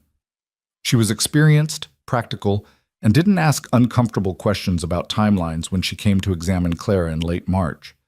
She simply assessed the baby's position, declared everything looked healthy, and told Clara to send for her when the pain started. First babies can take their time, Ruth said, packing up her bag. Could be hours, could be a full day. Don't panic. Your body knows what to do, even if your mind doesn't trust it yet. After she left, Clara stood by the window looking out at the mountains still capped with snow. My body didn't know how to save Grace. Elias came up behind her, not touching, but close enough that she could feel his presence. Grace had scarlet fever. That's not something a body can fight off with knowing. This is different. Is it? Women die in childbirth all the time. You lost Anne that way. The words hung heavy between them. Elias was quiet for a long moment, and when he spoke his voice was rough with old pain. I did. And I won't lie to you and say it's not possible, but Anne had complications we didn't know about until it was too late. Ruth says you're healthy, the baby's positioned well, everything looks as it should. Those are good signs. But not guarantees. No, not guarantees. He moved to stand beside her, looking out at the same view. But I'm not going to lose you, Clara. I lost Anne because I didn't know what to watch for, because the midwife we had wasn't experienced enough, because we were young and stupid and thought love would be enough. I know better now. And I'm going to be right there with you, every step of the way. Clara turned to look at him, this man who'd become her husband in every practical sense, even if their marriage remained unconsummated. Over the past months, they'd built a rhythm together, working side by side during the day, sharing meals and conversation in the evenings, sleeping in separate rooms but living in genuine partnership. It wasn't romance, but it was real, solid, the kind of foundation that could support a family. I'm glad you're here, she said quietly. I don't think I could do this alone. You won't have to. He reached out slowly, giving her time to pull away, and rested his hand on her swollen belly. The baby kicked immediately, a strong thump against his palm, and his eyes widened. Is it always that strong? Clara smiled despite her fear. Getting stronger every day. I think we're going to have a fighter. Good. Fighters survive. His hand stayed where it was, warm and steady. This baby's going to have everything we can give it. Love, protection, a home. That's more than either of us had at the end. The spring advanced quickly once it truly began. Snow melted from all but the highest peaks, revealing meadows thick with wildflowers. Clara's garden, which Elias had helped her plant in careful rows, began to sprout green shoots. The world was renewing itself, and Clara felt her own body moving toward its own renewal, or completion, depending on how you looked at it. The pains started on a warm evening in late May, just as the sun was setting behind the western peaks. Clara had been folding laundry when the first contraction hit, a tightening across her belly that made her gasp and sit down hard on the nearest chair. Elias looked up from where he was oiling a harness. "Clara?" "I think it's starting." Her voice came out breathier than she intended. "The baby's coming." He was on his feet immediately, moving with the calm efficiency she'd learned to expect in crisis. "How far apart are the pains?" "That was the first one. I don't—" Another contraction cut her off, and she gripped the edge of the table. "Maybe not the first. I've been feeling tightness all day, but I thought it was just the baby moving." Elias was already pulling on his boots. "I'm going for Ruth. She said 2 hours ride if I push it. Can you manage that long?" Clara nodded, though fear was starting to spiral in her chest. This was it. After 9 months of carrying William's child, of hiding it and protecting it and building a life that could support it, the moment had arrived. "Don't leave yet," she said as another contraction hit. "Stay for just a minute. Please." He came to her immediately, kneeling beside her chair and taking her hands. "I'm here. I'm right here." "What if something goes wrong? What if I—" "Nothing's going to go wrong." His voice was firm, his grip strong. "You're strong, Clara, stronger than you know. And I'm going to get Ruth, and she's going to help you bring this baby into the world safely. You trust me?" She looked into his eyes, those dark, steady eyes that had seen her at her worst and chosen to stay anyway, and found herself nodding. "I trust you." "Then hold on. I'll be back before you know it." He kissed her forehead, a gesture that had become familiar over the months, and was gone. Clara heard the barn door slam, heard hoofbeats thundering down the mountain path, and then she was alone with the contractions that were coming faster now, harder, transforming her body into something she didn't recognize. She labored through the evening in a haze of pain and determination, walking when she could, leaning against furniture when she couldn't, breathing through each wave as it crested and broke. The cabin grew dark around her, and she lit lamps with shaking hands, needing the light to hold back the fear that kept threatening to overwhelm her. What if the baby was positioned wrong? What if it was too big? What if her body, which had already failed to save her daughter, failed again? The questions circled like vultures, and Clara had to fight to keep breathing, keep moving, keep trusting that Elias would return with help. He burst through the door perhaps 90 minutes later, Ruth Carson right behind him. The midwife took one look at Clara and immediately began issuing calm instructions. "Good. You're walking. That helps. How close are the pains?" "Close," Clara gasped. "Maybe every few minutes." "All right, let's get you to the bedroom. Elias, I need water boiling, clean linens, and then you're going to help me." If Ruth found it unusual for a husband to be present during birth, she didn't mention it. She simply organized them both like soldiers in a campaign, and Clara found comfort in the structure, the clear directions, the sense that someone competent was in charge. The labor intensified as the night deepened. Clara lost track of time, aware only of the relentless contractions, Ruth's steady voice guiding her, and Elias's hand gripping hers whenever she reached for him. At some point she started crying, not from the pain, though that was immense, but from fear that this was where it would end. That she'd come so far only to die like Anne had, leaving Elias alone again, leaving the baby without a mother. "I can't," she sobbed during a particularly brutal contraction. "I can't do this." "You are doing this." Ruth's voice was firm. "You're almost there, Clara. The baby's coming. I can see the head."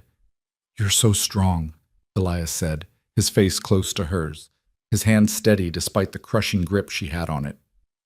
"Just a little more. Stay with me." The urge to push became overwhelming, and Clara stopped fighting her body's instincts. Ruth guided her through it, telling her when to push and when to breathe, and Elias stayed beside her the entire time, murmuring encouragement even though she could see fear in his eyes. And then, in a rush of sensation that felt like being torn apart and remade simultaneously, the baby came. The cry that filled the cabin was strong and lusty, the sound of a healthy infant announcing its arrival. Clara collapsed back against the pillows, gasping, tears streaming down her face as Ruth worked quickly to clear the baby's airways and cut the cord. "It's a boy," Ruth announced, wrapping the baby in a clean blanket. "Strong lungs, good color. You've got yourself a fine son." A son. William's son. The legacy she'd carried and protected and feared for. Clara held out trembling arms, and Ruth placed the baby against her chest. He was red-faced and wrinkled, his hair dark and damp, his fists waving indignantly at the bright new world he'd entered. And he was perfect. "Hello, little one," Clara whispered, her voice breaking. "I'm your mother." And we made it. We both made it. Elias stood beside the bed, his hand covering his mouth, his eyes suspiciously bright. Clara looked up at him and saw everything he wasn't saying: relief, joy, grief for the child he'd lost, gratitude for this one who'd survived. "Do you want to hold him?" she asked softly. He nodded, unable to speak, and Ruth showed him how to support the baby's head as she transferred the tiny bundle into his large, scarred hands. The mountain man who trapped animals and felled trees and lived in self-imposed isolation stood holding a newborn with a gentleness that made Clara's heart ache. "He's beautiful," Elias managed finally. "Perfect." "What will you name him?" Ruth asked, working efficiently to clean up and check that Clara had no complications from the birth. Clara and Elias looked at each other. They'd discussed this in the abstract, but now, with the baby real and breathing and alive, the decision felt monumental. "Thomas," Clara said, the name coming to her with sudden certainty. "After my father, Thomas William Crow." "William," Elias repeated, understanding immediately. "For his real father." "Yes. So he carries both, the man who gave him life and the man who'll raise him." Clara's voice was firm. "Is that all right?" "It's perfect." Elias looked down at the baby, at Thomas, and something in his expression softened even further. "Thomas William Crow, welcome home, son." Ruth finished her work and declared both mother and baby healthy. She gave Clara instructions for nursing and care, told Elias to let Clara rest as much as possible, and promised to check on them in a few days. Then she collected her fee and headed back down the mountain, leaving the new family alone in the lamplight. Elias helped Clara get comfortable, brought her water and bread when she said she was starving, and sat beside the bed as she nursed Thomas for the first time. The baby latched on immediately, and Clara felt the primal satisfaction of her body doing what it was meant to do. "I was so afraid," she said quietly as Thomas nursed. "The whole pregnancy, I was terrified something would go wrong." "So was I." Elias's admission came easier now. "Every day, but he's here now, strong and healthy. Whatever comes next, we face it together." The words echoed what he'd said months ago when he'd proposed this arrangement, this partnership built on mutual loss and respect rather than romance. But things had changed since then. Clara looked at the man sitting beside her bed, who'd ridden through the night to fetch help, who'd held her hand through hours of labor, who was looking at another man's child with genuine love and commitment, and she realized that somewhere along the way, her feelings had shifted. She didn't love him the way she'd loved William, that passionate, youthful love that had burned bright and been extinguished too soon. But she loved him nonetheless, loved his steadiness, his honesty, his quiet strength, loved the way he'd chosen her when no one else would, loved that he was going to raise Thomas as his own without qualification or resentment. "Elias," she said softly. He looked up from watching Thomas. "Yes?" "Thank you for all of this, for choosing us." His throat worked, and he reached out to brush a strand of hair from her forehead. "Thank you for letting me." They sat in comfortable silence as Thomas finished nursing and fell asleep in Clara's arms. Elias took him gently and placed him in the cradle he'd built, sturdy pine with rockers he'd shaped by hand, lined with soft blankets that Harriet Mills and other women from town had contributed. Thomas settled immediately, his tiny chest rising and falling in the peaceful rhythm of infant sleep. "We should sleep too," Elias said. "You especially. You've been through hell tonight." But Clara caught his hand before he could leave. Stay, just for a little while. I don't want to be alone yet. So he pulled the chair closer and sat holding her hand while she drifted toward sleep, exhausted and triumphant, and filled with a fragile hope she hadn't felt in years. She'd survived childbirth. Thomas had survived being born. They'd made it through the first impossible hurdle. The town's reaction to Thomas's birth was mixed, as expected. When Elias rode down to Pine Hollow a week later to announce the arrival of his son, he faced the same calculating looks, the same whispered conversations. But he also faced genuine congratulations from enough people that it mattered. "A boy," Widow Hartley said with satisfaction. "Good, strong lungs, I heard from Ruth. That's excellent news." "Came a bit early, didn't he?" Martha Peterson couldn't resist. "You said June, but here it is still May." "Babies come when they're ready," Elias repeated the now familiar refrain. Thomas was ready. "And Clara? She's well?" "Tired but healthy. Ruth says everything went smoothly." The questions continued, probing and pointed, but Elias deflected them all with the same calm persistence he'd shown since the beginning. Yes, the baby was healthy. Yes, Clara was recovering. Yes, they were both grateful. No, they wouldn't be bringing the baby to town for a few weeks yet. Newborns needed quiet and protection from illness. But when Harriet Mills asked if she could visit to see the baby and help Clara, Elias agreed readily. And when several other women made similar requests, he accepted those too. Because isolation had nearly destroyed Clara once, and he wasn't going to let it happen again. The visitors started arriving within the week. Harriet came first, bringing a basket of food and staying to admire Thomas, to help Clara with household tasks, to provide the kind of companionship that came from another woman who'd survived childbirth and understood its aftermath. She asked no uncomfortable questions about timing, made no comments about Thomas's size or development that might suggest he was more mature than a supposedly premature baby should be. She simply cooed over him, helped Clara with nursing advice, and treated Elias with genuine warmth. Other women followed, not all, and not the ones who'd been most judgmental, but enough. Sarah Mitchell came shyly, bringing a knitted cap she'd made. Widow Hartley arrived with soup and stories about her own long-ago children. Even some women who'd previously avoided Clara showed up, drawn by curiosity but staying out of what seemed like genuine goodwill. And slowly, grudgingly, Pine Hollow began to accept the Crow family as legitimate. They might suspect the timeline was fudged. They might whisper that Thomas looked awfully robust for a premature baby. But without proof, and faced with a family that was clearly functioning and healthy, the gossip eventually lost its edge. By midsummer, when Thomas was 2 months old and thriving, Clara and Elias brought him to town for the first time. The response was warmer than Clara had dared hope.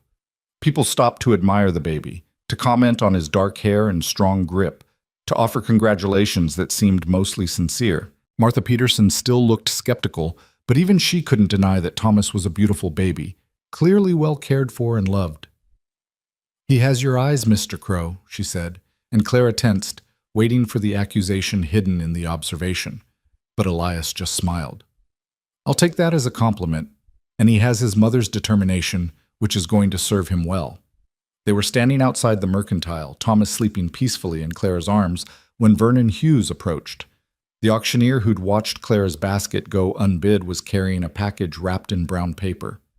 "Mrs. Crow," he said, his tone formal but not unfriendly, "I wanted to give you this. For the baby."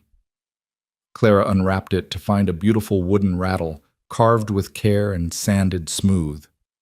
"Mr. Hughes, this is lovely. Did you make this?" "I did." He looked uncomfortable but determined. "I've been wanting to say something for a while now. About the auction. About how this town treated you after your losses. It was wrong. I was wrong to let it happen. And I'm sorry." The apology, unexpected and public, made Clara's throat tight. "Thank you. That means more than you know. You've built a good life here." He gestured to include Elias and Thomas. "A good family. I'm glad things worked out for you." As he walked away, Clara looked up at Elias and saw the same emotion she was feeling reflected in his eyes. This was acceptance. Not universal, not complete, but real. The town that had shunned her was slowly, awkwardly making amends. The summer passed in a blur of new parenthood. Thomas grew quickly, his infant squalls giving way to coos and gurgles, his eyes tracking movement, his hands grasping at anything within reach. Clara navigated the challenges of nursing and sleepless nights with Elias's steady support. He would walk Thomas for hours when the baby was fussy, would change him without complaint, would sit up with Clara during the long night feedings just to keep her company. Their partnership deepened through the shared work of raising a child. Clara found herself relying on Elias in ways she never had on William, not because William had been inadequate, but because their circumstances had been different. With William, she'd been a young bride playing house, trying to figure out how to be a wife and mother with more enthusiasm than skill. With Elias, she was a survivor building something new from hard-won wisdom. And somewhere in those long summer days, as they worked side by side in the garden with Thomas sleeping in a basket nearby, as they shared meals and conversation and the daily rhythms of family life, Claire realized that what she felt for Elias had grown into something that deserved to be called love. Different from what she'd felt for William, yes, but no less real. It was late August when she finally said it out loud. They were sitting on the porch after dinner, Thomas asleep inside, the valley below them painted gold by the setting sun. Elias was carving another toy, a horse this time, and Clara was mending one of his shirts. "I love you," she said into the comfortable silence. Elias's knife stopped moving. He looked up slowly, his expression careful. "Clara, I know this wasn't what we agreed to. I know we said this was partnership, not romance, but I need you to know." She set down her mending and met his eyes. "I love you. Not the same way I loved William, but just as deeply. You've given me and Thomas a home, a family, a future. You've stood by us when no one else would. And somewhere along the way, you became essential to me." He set down his carving and moved to sit beside her on the porch swing, close enough that their shoulders touched. "I've loved you for months," he said quietly. "Maybe since that first night on the porch at the auction. But I didn't think you'd ever be ready to hear it, didn't want to pressure you or make you feel obligated." "I'm not obligated. I'm choosing this." Clara reached for his hand. "Choosing you. If you'll have me, really have me, as your wife in all ways." Elias's fingers tightened around hers. "I've wanted nothing more. But I need you to be sure. This isn't about gratitude or feeling like you owe me. This is about—" She kissed him, cutting off his words with the first real kiss they'd shared since their wedding day. It was tentative at first, both of them uncertain, but it deepened quickly into something genuine and warm and full of promise. When they finally pulled apart, Elias was smiling, a real smile, open and unguarded in a way she rarely saw. "I'm going to take that as confirmation that you're sure." "Very sure." Clara leaned her head on his shoulder, feeling the solid warmth of him, the steadiness that had become her anchor. "We've built something real here, something worth keeping. Then we'll keep it." He pressed a kiss to the top of her head. "You, me, and Thomas. Our family." That night, for the first time since their marriage, Clara went to Elias's room instead of her own. They came together slowly, carefully. Two people who'd each lost love before and knew its fragility. There was grief woven through their intimacy, for Anne and William, for the lives that had been and could never be again. But there was also hope, the possibility of building something new without erasing what had come before. Afterward, lying in the darkness with Elias's arm around her and the sound of Thomas's breathing from the cradle they'd moved into the room, Clara felt something settle in her chest. This was her life now. Not the one she'd planned, not the one she'd lost, but the one she'd somehow, improbably, built from the ruins. The autumn arrived with its usual mountain drama, aspens turning gold, nights growing crisp, the first threat of snow on the highest peaks. Thomas was sitting up now, babbling nonsense syllables, reaching for everything with chubby hands. He had William's dark hair and Clara's green eyes, but his personality was entirely his own, determined, curious, quick to laugh, but equally quick to rage when frustrated. "He's going to be a handful," Elias observed one afternoon as Thomas shrieked with delight while knocking over a tower of wooden blocks for the 10th time. "He's going to be extraordinary," Clara corrected, scooping up her son and kissing his round cheek, "just like his father's." The plural was deliberate. Because Thomas had two fathers, the one who'd given him life and the one who was raising him. Clara had placed William's photograph in Thomas's room, and she told him stories about the man he'd never meet. But Elias was the one who walked him when he cried, who carved him toys, who would teach him to trap and hunt and build. Both men mattered. Both would shape who Thomas became. In October, Clara made her first trip back to the small homestead where she'd lived with William and Grace. She'd been avoiding it, unable to face the memories, but Elias had gently suggested it might be time. They drove down together, Thomas bundled against the cold, and Clara stood in the overgrown garden looking at the cabin that had once been her entire world. It looked smaller than she remembered, more worn. The porch steps Elias had built still stood solid, but the rest of the place showed the neglect of nearly a year's abandonment. Clara walked slowly to the two crosses in the corner of the property, to the graves she'd carved and tended and wept over. "Hello, William," she said softly, kneeling despite the cold ground. "Hello, my Grace. I brought someone to meet you." She unwrapped Thomas from his blankets enough that his face showed, his dark eyes bright and alert. "This is your son, William, Thomas William Crow. He's healthy and strong and so loved. I wish you could have met him." Her voice broke. "I wish a lot of things, but mostly I'm grateful that I had you both, even for too short a time, that I survived losing you, that I found Elias and built something new." Elias stood back, giving her privacy, but Clara called him forward. "Come meet them. They're part of our family too."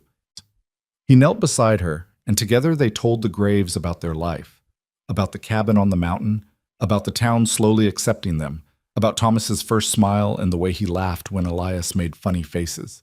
It felt right, including William and Grace in their story, rather than pretending they'd never existed.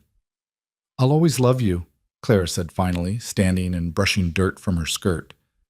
"Both of you, but I'm building a future now, and I hope, you'd be happy for me." The wind whispered through the pines, and Clara chose to hear it as blessing. They returned to the mountain as the first snow began to fall, Thomas warm between them on the wagon seat. The cabin came into view looking welcoming despite the weather, smoke rising from the chimney, lamplight glowing in the windows, the promise of warmth and safety waiting inside. "Home," Elias said simply. "Yes," Clara agreed. "Home." That winter was harsh, with snows that lasted for days and temperatures that dropped to punishing lows. But inside the cabin, the Crow family stayed warm. Elias taught Clara to read the signs that meant a storm was coming, and she taught him songs she'd learned as a child, singing them to Thomas as he drifted off to sleep. They celebrated Thomas's first Christmas with a small pine tree decorated with carved ornaments Elias had made and popcorn strings Clara had prepared. And when Clara discovered in January that she was pregnant again, this time with Elias's child, they received the news with joy tempered by experience. They knew the risks, knew that nothing was guaranteed, but they also knew they could face whatever came together. "Another one," Elias said, his hand on her still flat belly. "Thomas is going to have a brother or sister. Are you ready for that? 2 children?" "I'm ready for whatever comes with you." He kissed her softly. "We'll make it work. We always do." The second baby, a girl they named Anne Grace, honoring both of their lost loves, arrived in early autumn with less drama than Thomas had. She was small and delicate where Thomas had been robust, with Elias's dark eyes and a temperament that was noticeably calmer than her brother's. Pine Hollow received the news of her birth without the speculation that had accompanied Thomas's arrival. The Crows were an established family now, accepted as part of the community's fabric. When Clara brought Anne Grace to town for the first time, she was greeted with genuine warmth and congratulations that had no undercurrent of judgment. "You've built a beautiful family," Harriet Mills said, admiring the baby. "I'm so glad you found happiness again, Clara." "So am I," Clara said honestly. "It took a long time, and it looks different than I expected, but yes, I'm happy." And she was. Not every moment. There were still hard days when grief rose up unexpectedly, when she missed William and Grace with an ache that never fully disappeared.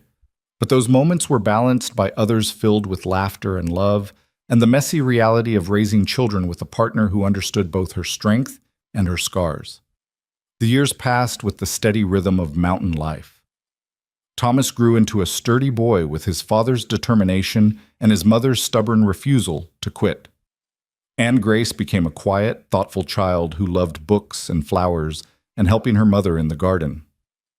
A third child arrived when Clara was 36, another boy they named Samuel, and the cabin rang with noise and chaos and life. Elias expanded their home, adding rooms as the family grew, building a legacy in wood and stone that would outlast them all. Clara became known in Pine Hollow not as the cursed widow, but as Mrs. Crow, the mountain woman with the strong children and the stubborn garden that somehow produced vegetables even at that elevation. She never forgot William and Grace. Their photographs remained in places of honor. Their stories were told to the children. But she stopped living in the past and learned to fully inhabit her present. And on quiet evenings, when the children were asleep and the mountains stood dark against the stars, Clara and Elias would sit on their porch and marvel at what they'd built. Not a fairy tale, not the lives they'd imagined in their youth, but something real and hard-won and precious, precisely because it had been forged from loss and choice in equal measure. "Do you ever regret it?" Clara asked one such evening, her hand in his. "Buying my basket that night, taking on me and all my complications?" Elias considered the question seriously, as he considered everything. "No, not once. You gave me a reason to be alive again instead of just surviving. That's worth more than I can say. Even though it was hard, even though the town judged us, especially because it was hard." He squeezed her hand. "Easy things don't mean much, but what we built, fighting for it, protecting it, refusing to let anyone else define it for us, that matters." Clara leaned her head on his shoulder, looking out at the valley where Pine Hollow lay sleeping. The town that had shunned her had eventually embraced her, but it didn't matter as much as it once had. She'd learned that approval from others was nice, but not necessary. What mattered was the family she'd chosen and who'd chosen her back. "Thank you," she said quietly, "for seeing me when no one else would, for standing with me, for loving Thomas as your own." "Thank you for letting me," Elias replied, "for trusting me with your heart after it had been broken, for building this life with me." They sat in comfortable silence as night deepened around them. Two people who'd found each other in the darkest moments of their lives and had somehow, improbably, built something luminous from the darkness. The woman no one would bid on had become the heart of a family that didn't need the town's approval to know their worth. And the man who'd bought her basket, not out of pity but recognition, had discovered that the bravest thing he'd ever done wasn't surviving alone in the mountains. It was choosing to live again. Inside the cabin, their children slept peacefully. Thomas with his wooden animals arranged precisely on the shelf beside his bed. Anne Grace with a pressed flower marking her place in the book she was reading. Samuel in his cradle, one fist curled beside his cheek. 3 children, 3 chances to get it right, 3 lives that proved love could survive loss and grow stronger for it. This was their story. Not the one that began with tragedy, though tragedy was woven through it. Not the one that began with romance, though love had found them eventually.